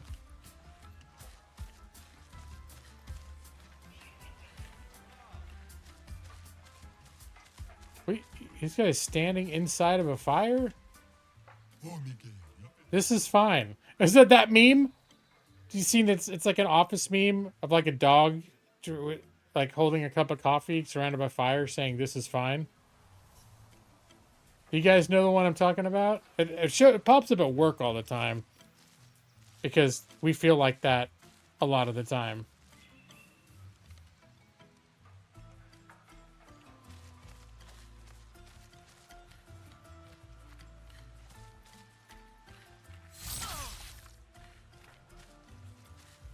Yeah, there are lots of little goofy references like this. The game has a very... It's funny because I kept saying one of the things I liked about this is it has this serious tone to it that most JRPGs don't. But here I found it. This is the Goofy Village. Goofy JRPG Village. Hey, humans. I suggest you turn back. This place is not for the faint of heart. Why? What's happening? You know how we Gestrels love a good fight? Yeah, that's all you seem to like. That's an understatement. That's right. See, this here's where we come when we want to go full brush mode. You got me? It's a designated no-rule zone, so you've been warned. I just ran right by these two guys earlier. This is like Fight Club? You must not venture there. Alright, I'm gonna talk to these guys. Come on and fight, you prick! No, you approach, stinkard. They don't really look like they're holding back. How long are we gonna keep this stalemate? You tell me, you stalling wanker. They're kind of funny. I won't lie. Hey, there's a person up there. Oh, can I get up there? Okay. Felipe.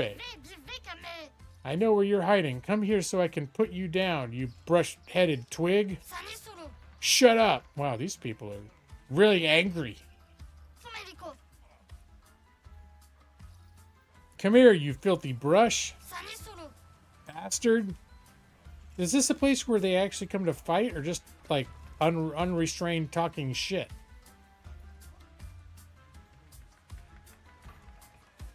Tried again. Okay, 5 hit a plateau pretty quickly. Uninstalled. No interest trying again.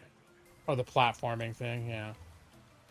Funny channel you found a month ago does humorous reviews of video games. Strongly suggests Fleekazoid. Avowed. I don't think I've heard of that before. His catchphrase for the video was, "That's okay." You know what? I'm gonna snag that.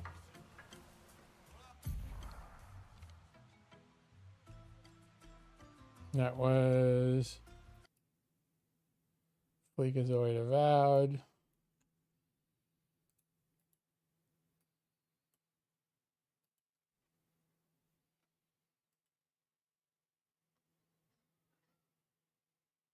Fleekazoid. There's a bunch of React videos. Oh, there it is. Fleekazoid. You gotta accept a little jank to do something. All right. I just basically hit play on it so I can save it to my history. We'll look at later.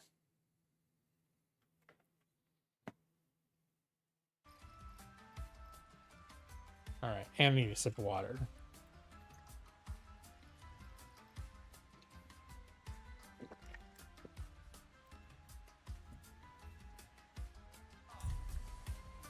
You watched it so many times now. And please share. Okay.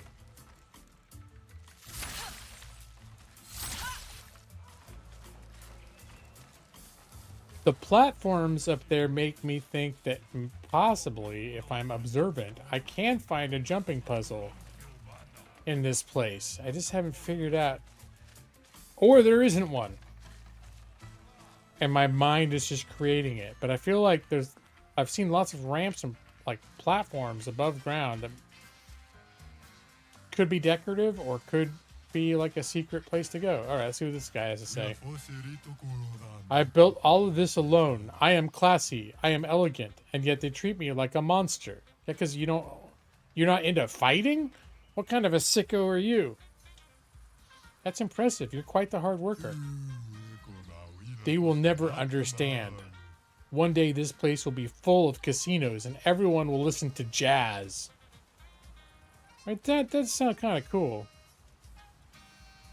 I hope we'll be alive to see it happen. I'm into it. It sounds sort of like porn music. Like classic 70s.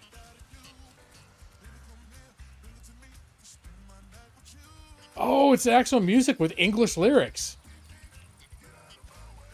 Beep, beep, get out of my way.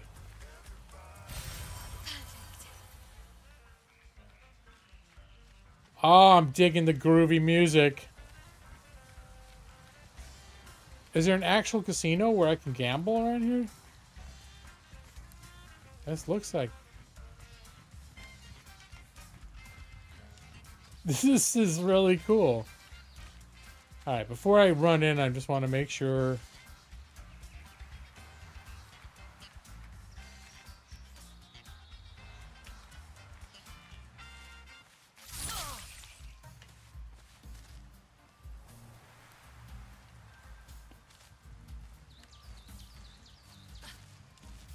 Okay, it's a pile of leaves. I thought it was a pile of gold for a second. Not that gold means anything here.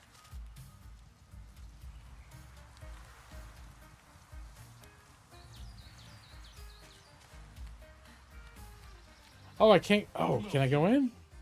Hey, Expeditioner. Do you like to gamble? Sure. I knew it. I saw it in your eyes. If you're really the gambling type, you should be able to answer this correctly. Let's see, every time I hit, I have a 50% chance of dealing 100% more damage. What are my chances of dealing more damage in the long run? Well, what do you mean? What's the long run? It depends on how many hits constitutes a long run. Same chance, lower chance. Exponentially higher chance. What are you, some kind of statistics nerd? Yes. Answer this correctly. What are my chances of dealing more damage in the long run?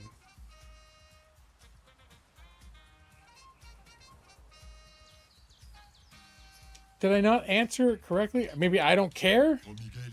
Correct!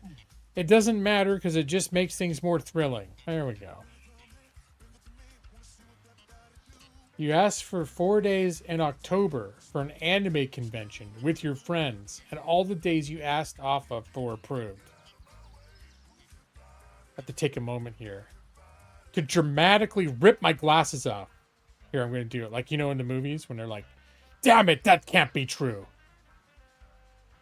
This is shocking news. 4 days of October. Oh, wait a minute. Just hope none of those days is a Thursday. You better cancel that convention right now. Just kidding. I'm very happy for you that you got 4 days off in October for an anime convention with your friends. And, you know, all this time I was saying every time you ask for a schedule adjustment, they go down in into the basement and put a black mark in that book down in the big vault. Then you got Employee of the Month, completely demolishing my theory that they were like having a vendetta against you for all your schedule adjustments. True gambler at heart. Here, take this as a sign of our eternal friendship. Ooh, a new Pictos. A roulette. Defense 34. Okay, wait. I've lost the thing. What did it say?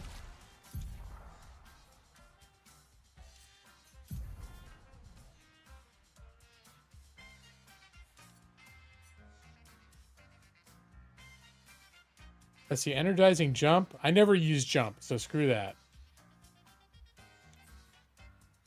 Every hit has a 50% chance to deal either 50% or 200% of its damage. Huh. I feel like the average then is more than 100%.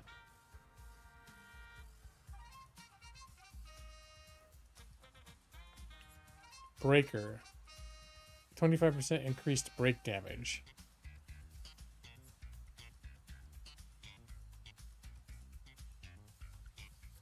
Stun boost. Get 30% damage on stun.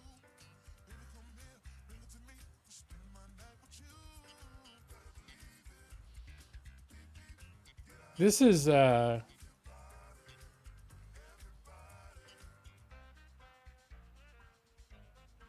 I'm gonna try it. I think that's a net gain.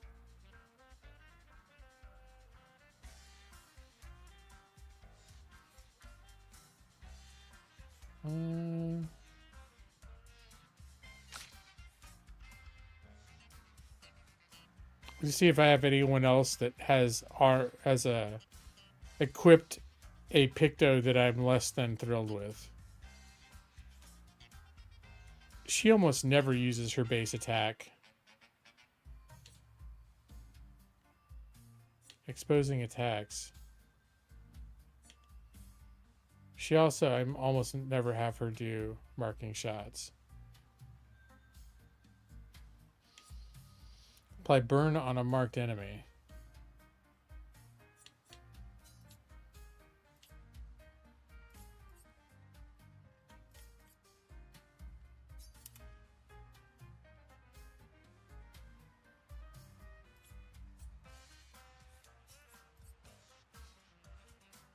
%50 increased critical chance if health is below 30%. Okay, that's worth considering.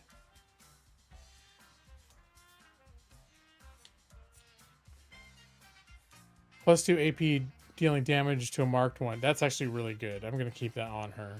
All right, I'm going to keep things as they are right now. I've got a couple members that are taking those Pictos so that by having them equipped, we'll learn them to the team and be able to equip them without the Pictos as we have Lumina points available. All right. Can I go inside? I was really excited about, like in Final Fantasy, they have the Golden Saucer Casino. I thought this was going to be kind of like that. But I don't think there's actually a place to go in here. Go forth, best friend. The gambler lifestyle chose you. I can feel it. I was looking forward to slot machines and cards and all sorts of stuff today. You're either doing half or twice the normal rate every time on a coin flip. Right. And that means that if 50% you're doing, half the time you're doing 50% and half the time you're doing 200%, then the average would be the center between those two, which was what, 125%, right? So what that essentially means is, on average, all in aggregate, equipping that makes you have 25% more damage, which is pretty significant. Unless I'm misunderstanding it somehow, but I can do the math, and that's what, to me, I was always decent at math, but not amazing. I think that's how the math shakes out. I won't lie, at the point in calculus where we learned about statistics, there were things that just didn't click with my brain.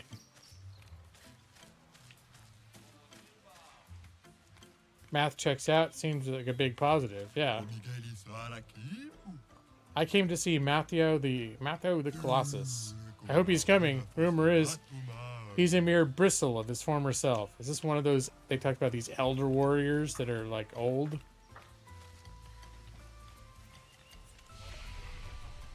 Alright, just coming here for the save.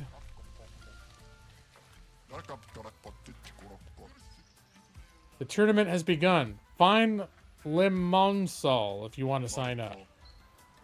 You can find him over there. Is that that yellow guy? Alright. Wow, look at all these guys. Make way for the next Gestral hero. Yes. You're a twig on my path to Gestral heroing. Get out of my sight. Okay, so these are the other, I guess, contestants. We're going to talk a lot of shit. We're training. Training. We stay focused. Focused. To match up with the best. It's like Hans and Franz thing going on over here. The best. We do it for Golgra. For Golgra. Alright. Alright, sign me up, yellow guy. You want to register for the tournament? You're talking to the right Gestral. So far, we've got sign-ups from 3 of our legendary champions and a mysterious new warrior. Did I mention the prize is a powerful weapon? So how about it? Yeah. Oh ho, I appreciate the enthusiasm. Unfortunately, in the arena, it's one-on-one fights only. No worries, though. I'll sign you up as a team. Just decide before each fight who gets the honor of getting beat up. Got it. All right, you're all signed up. Your opponent is our legendary champions. Bertrand Big Hands.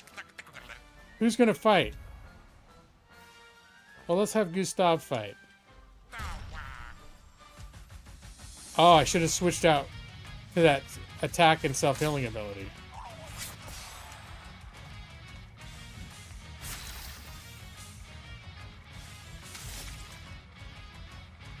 Let's see. Let's start with an old, little powerful.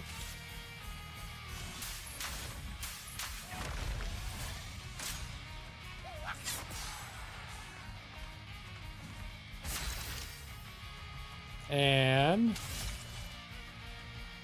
a little marking shot. Take him down. Ah, he got me that time. And we'll have a little. He doesn't have any action points, so we're just gonna do basic attack. Oh wow, that hit fucking hard.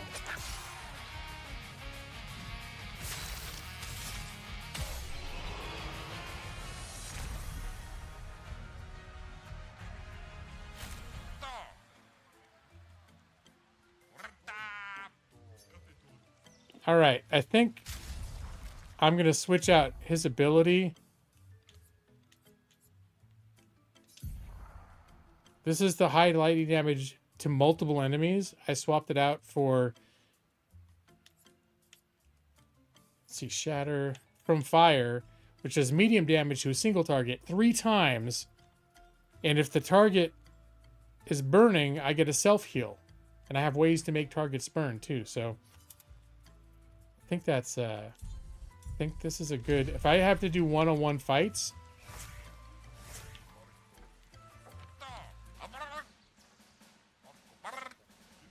Dominique Giant Feet. Who's gonna fight? I'm also gonna fight. Gustav it is. I hope you're ready.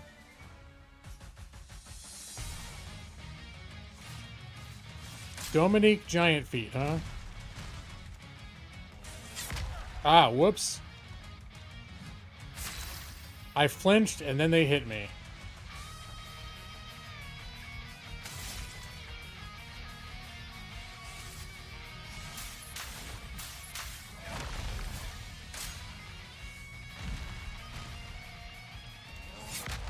Still haven't got the timing quite down on this.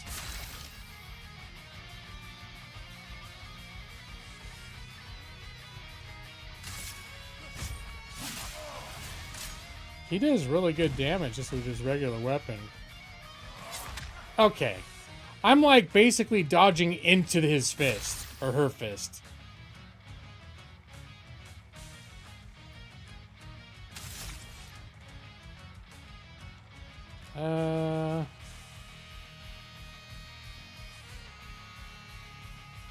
Yeah, let's do a, let's see if I can set this guy on fire. He is on fire. Now do I have enough skill points to use? Yeah. No, from fire I do not. Alright. So I'm just going to use a regular attack. That regular attack is doing a shit ton of damage. Still didn't get the timing right. That's a long swing.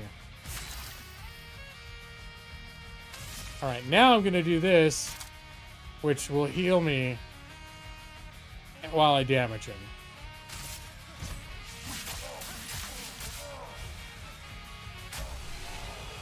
And it finished him off.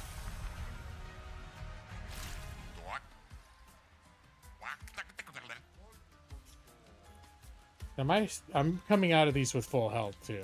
So. Your opponent is one of our legendary champions. Matthew the Colossus. Ooh, that's the one that I heard about from that guy when I first came in. Who's gonna go fight? I'm gonna take care of it.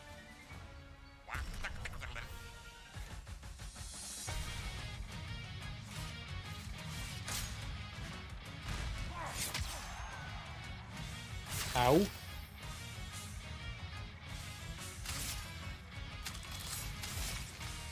You will be powerful. Let me help.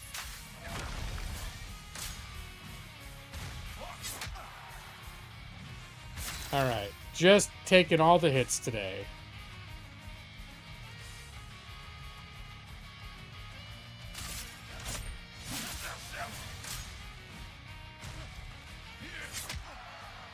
Yep, dodging.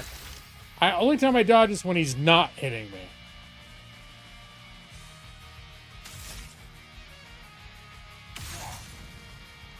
Marked and burning.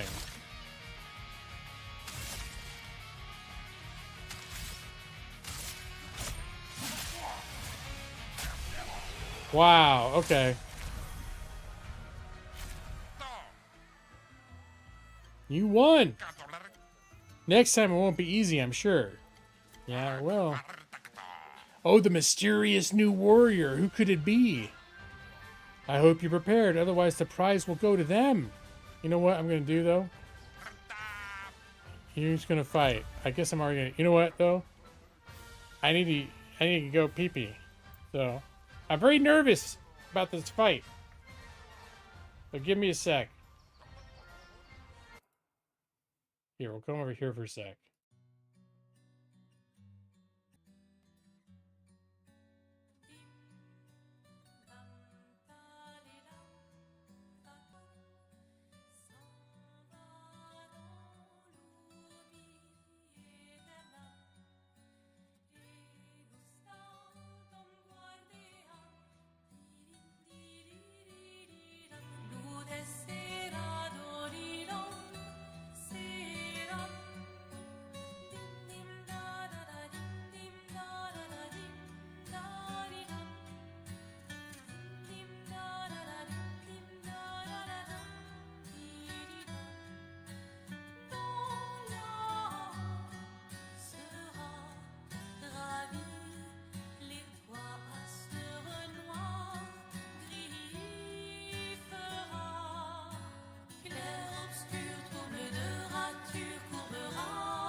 All right. So let's see about. We'll send Gustav. He's been doing good. Get in there, Gustav.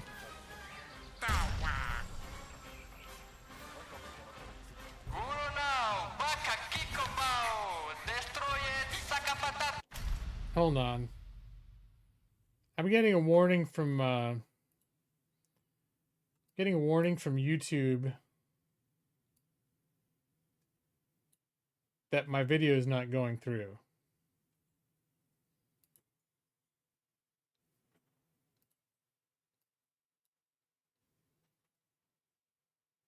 Is that a thing that's happening?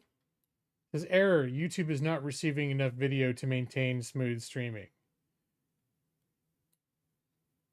Yeah. Are they being full of shit at us? Okay. Then I don't know what the deal. My own OBS says it's broadcasting at a very solid bit rate. So, and the TV, it just went away. So I'm I'm gonna agree with you guys. Call bullshit on that one. YouTube is a liar. I agree.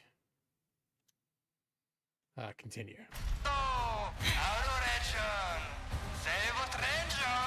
The stranger. Who is this? Is she from our expedition? She's wearing expeditionary clothing. Wait, that's... See her? What? How? You guys? You're alive! I thought I was the only one left. I knew you were resourceful. How did you get here?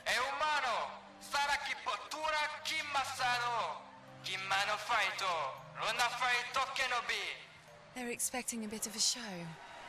Shall we?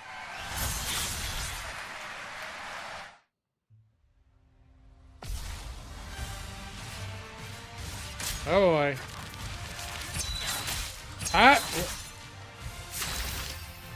Okay, walked into that one. Your new house has fiber. Oh, nice! There's a fiber optic internet. Yeah, the place we live now is the first place I moved that had that option, and it was like a ton, like 10 times faster than what I had before. So cool. Let's see. All right, I'm gonna. Oh, I have a status effect of Mark. Interesting. All right, I'm gonna be powerful. That means if she hits me, it's gonna hurt. Let me help.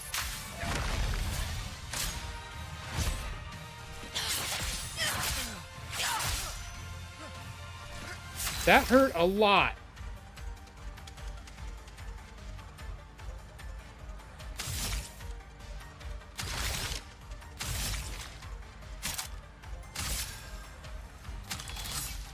No, I think I need her to be on fire.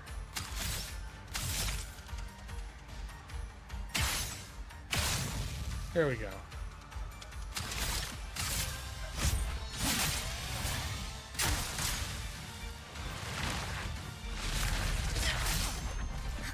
Hey! All right, well now I need to heal. I'm gonna actually use one of my healing items for this.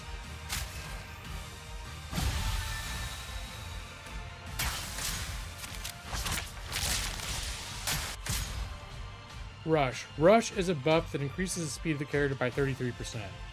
Alright.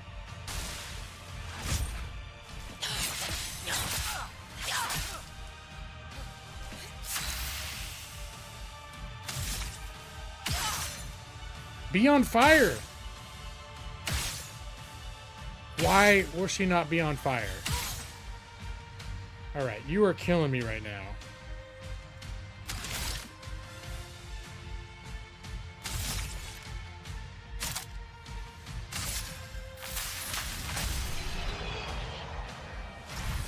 I just beat her? I thought she had a ton more health left. You changed your dad's internet, paying way too much, and it's awful.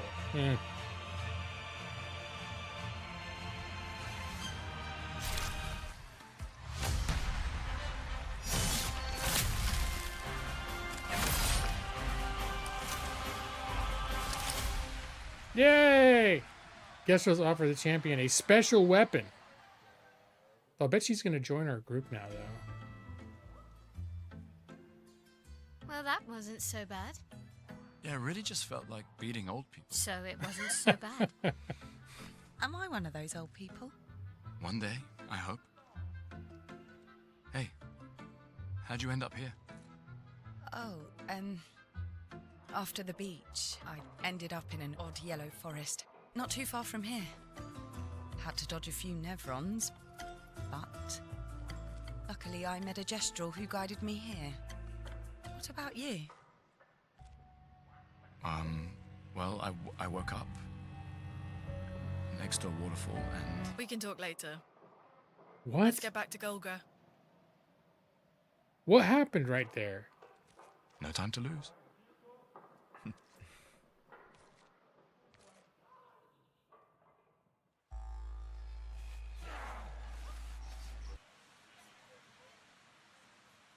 Do you wish to play Ciel's tutorial? Only accessible at this time? Well, yeah, I guess I do. It's a little late for me to learn shit. I was actually gonna wrap up after that battle. But sure, take me through a fucking tutorial. I love learning things at midnight after a long day.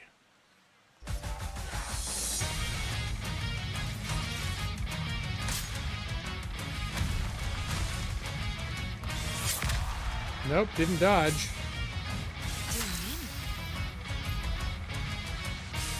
Sales Foretel.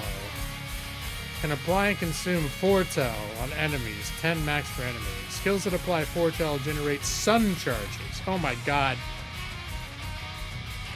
I don't want to learn this shit right now. They're creating a whole other, like, game system right now just for her. Okay, let's start over. So you can apply and consume Foretel on enemies, 10 max per enemy.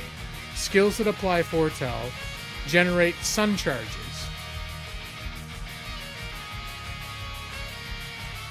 Apply and consume Foretel, and the skills that apply Foretel generate sun charges. Skills that consume Foretel generate moon charges. Oh my god, you guys.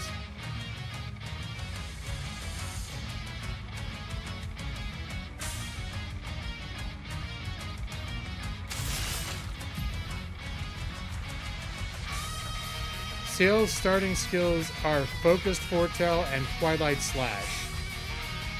Focused Foretel applies 5 Foretel and generates 1 sun charge. Start by using Focused Foretel to apply Foretel and gain 1 sun charge. Okay, and I think I see she does that, and then the other one consumes it. So, Foretel is maybe... Is it only a currency to consume to create moon? I don't know. Or does Foretel have its own benefit when it's applied to an enemy? I guess we'll find out. There's like, this is a layered thing that, honestly, I am a little irritated. I don't want to learn this right now. Oh, and my chat's all back. Okay.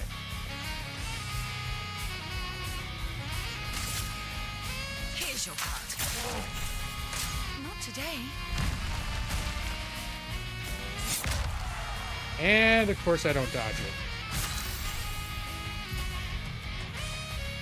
Using Focused Foretel has given 1 sun charge and applied 5 Foretel. Ciel gets bonus effects while a sun charge or a moon charge is active. Sun charge gain 1 AP per Foretel consumed. Moon charge gain 1 AP per Foretel applied. Okay.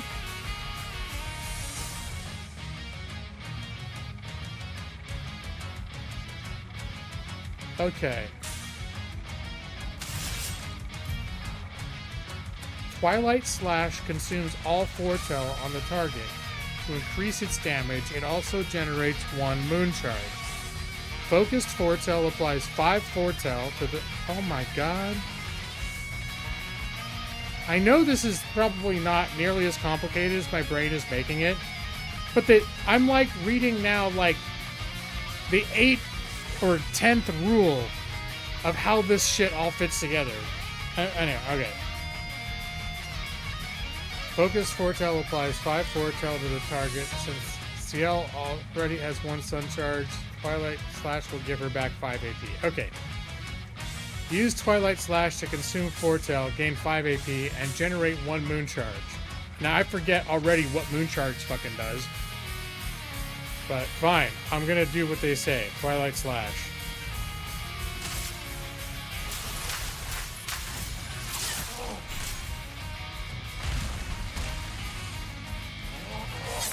Of course I mistimed that again.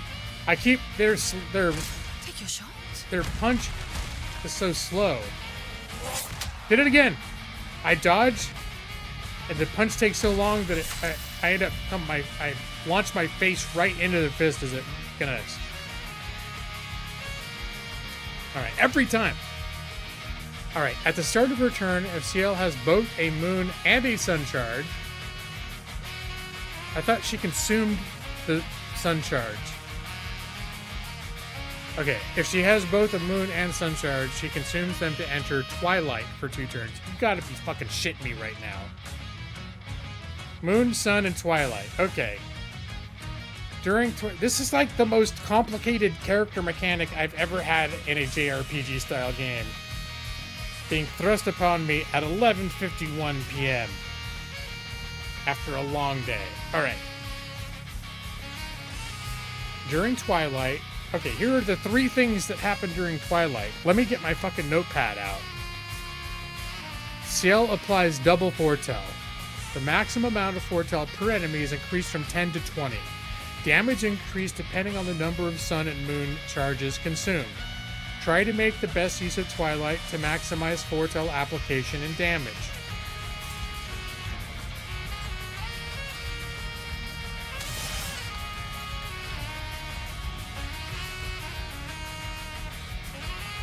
Alright, we'll do focus foretell. Here's your card. Not today. Oh, and that time I tried to wait for the attack, and it was on me before I could do anything. Motherfuckers. Last turn.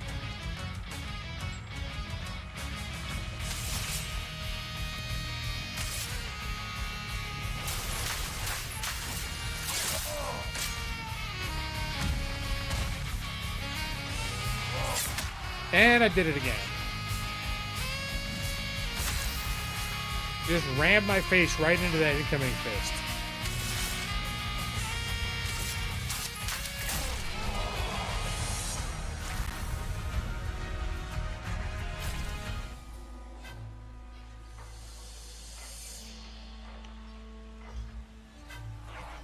All right. Hold that thought, village chef. There was a flag out here, right? Wasn't there a flag right when I came into the village? Yeah, there it is. I'm all crabby because they forced me to learn something when I was tired and cranky. Nope, I'm not even gonna bother with the I have got a level up available for somebody. Too much to think about right now.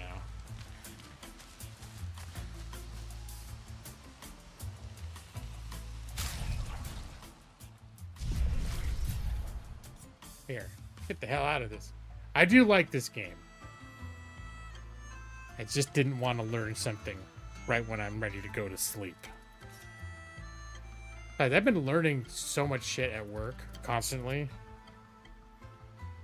I don't want to have to pay someone else so I can just learn more.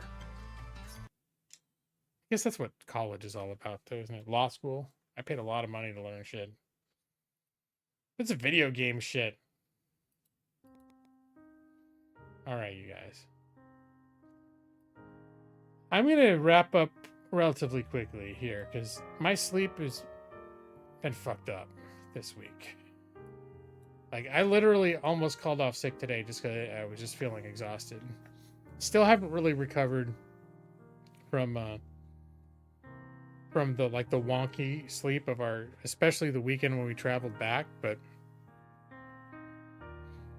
this weekend, well, this is not a great thing, but we were going to spend, I think, all weekend with Amanda's family for Mother's Day, and it's one of her niece's birthdays. But Amanda's so sick right now that I think we're just going to stay home this weekend, which honestly, I feel like we both need. I just wish she weren't on death's door to get us there. Your husband's so worn out from moving us to your new place that he's calling into work tomorrow. Yeah, no, that makes... I'd probably do the same. But I think with rest, I'll be okay to... I mean, each day, because my job is also like... It's just super, super... like, brain demanding constantly and often stressful.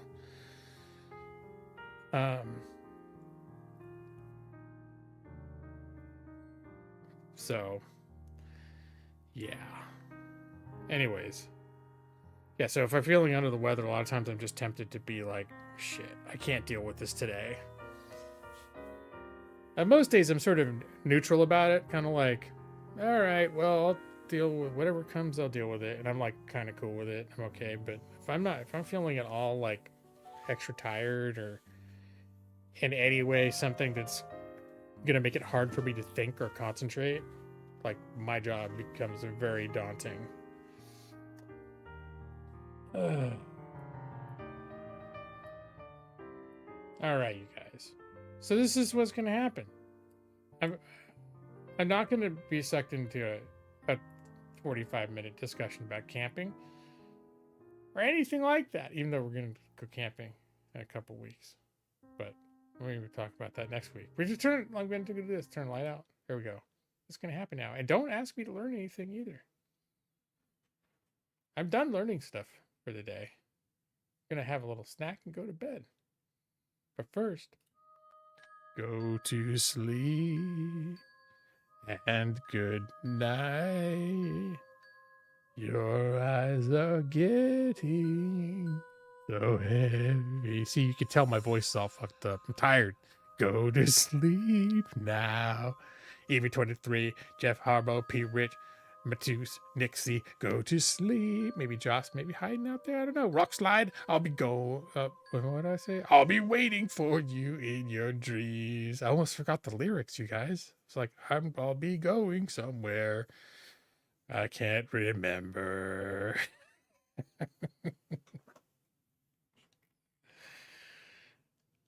All right. And Evie, settle down for goodness sake.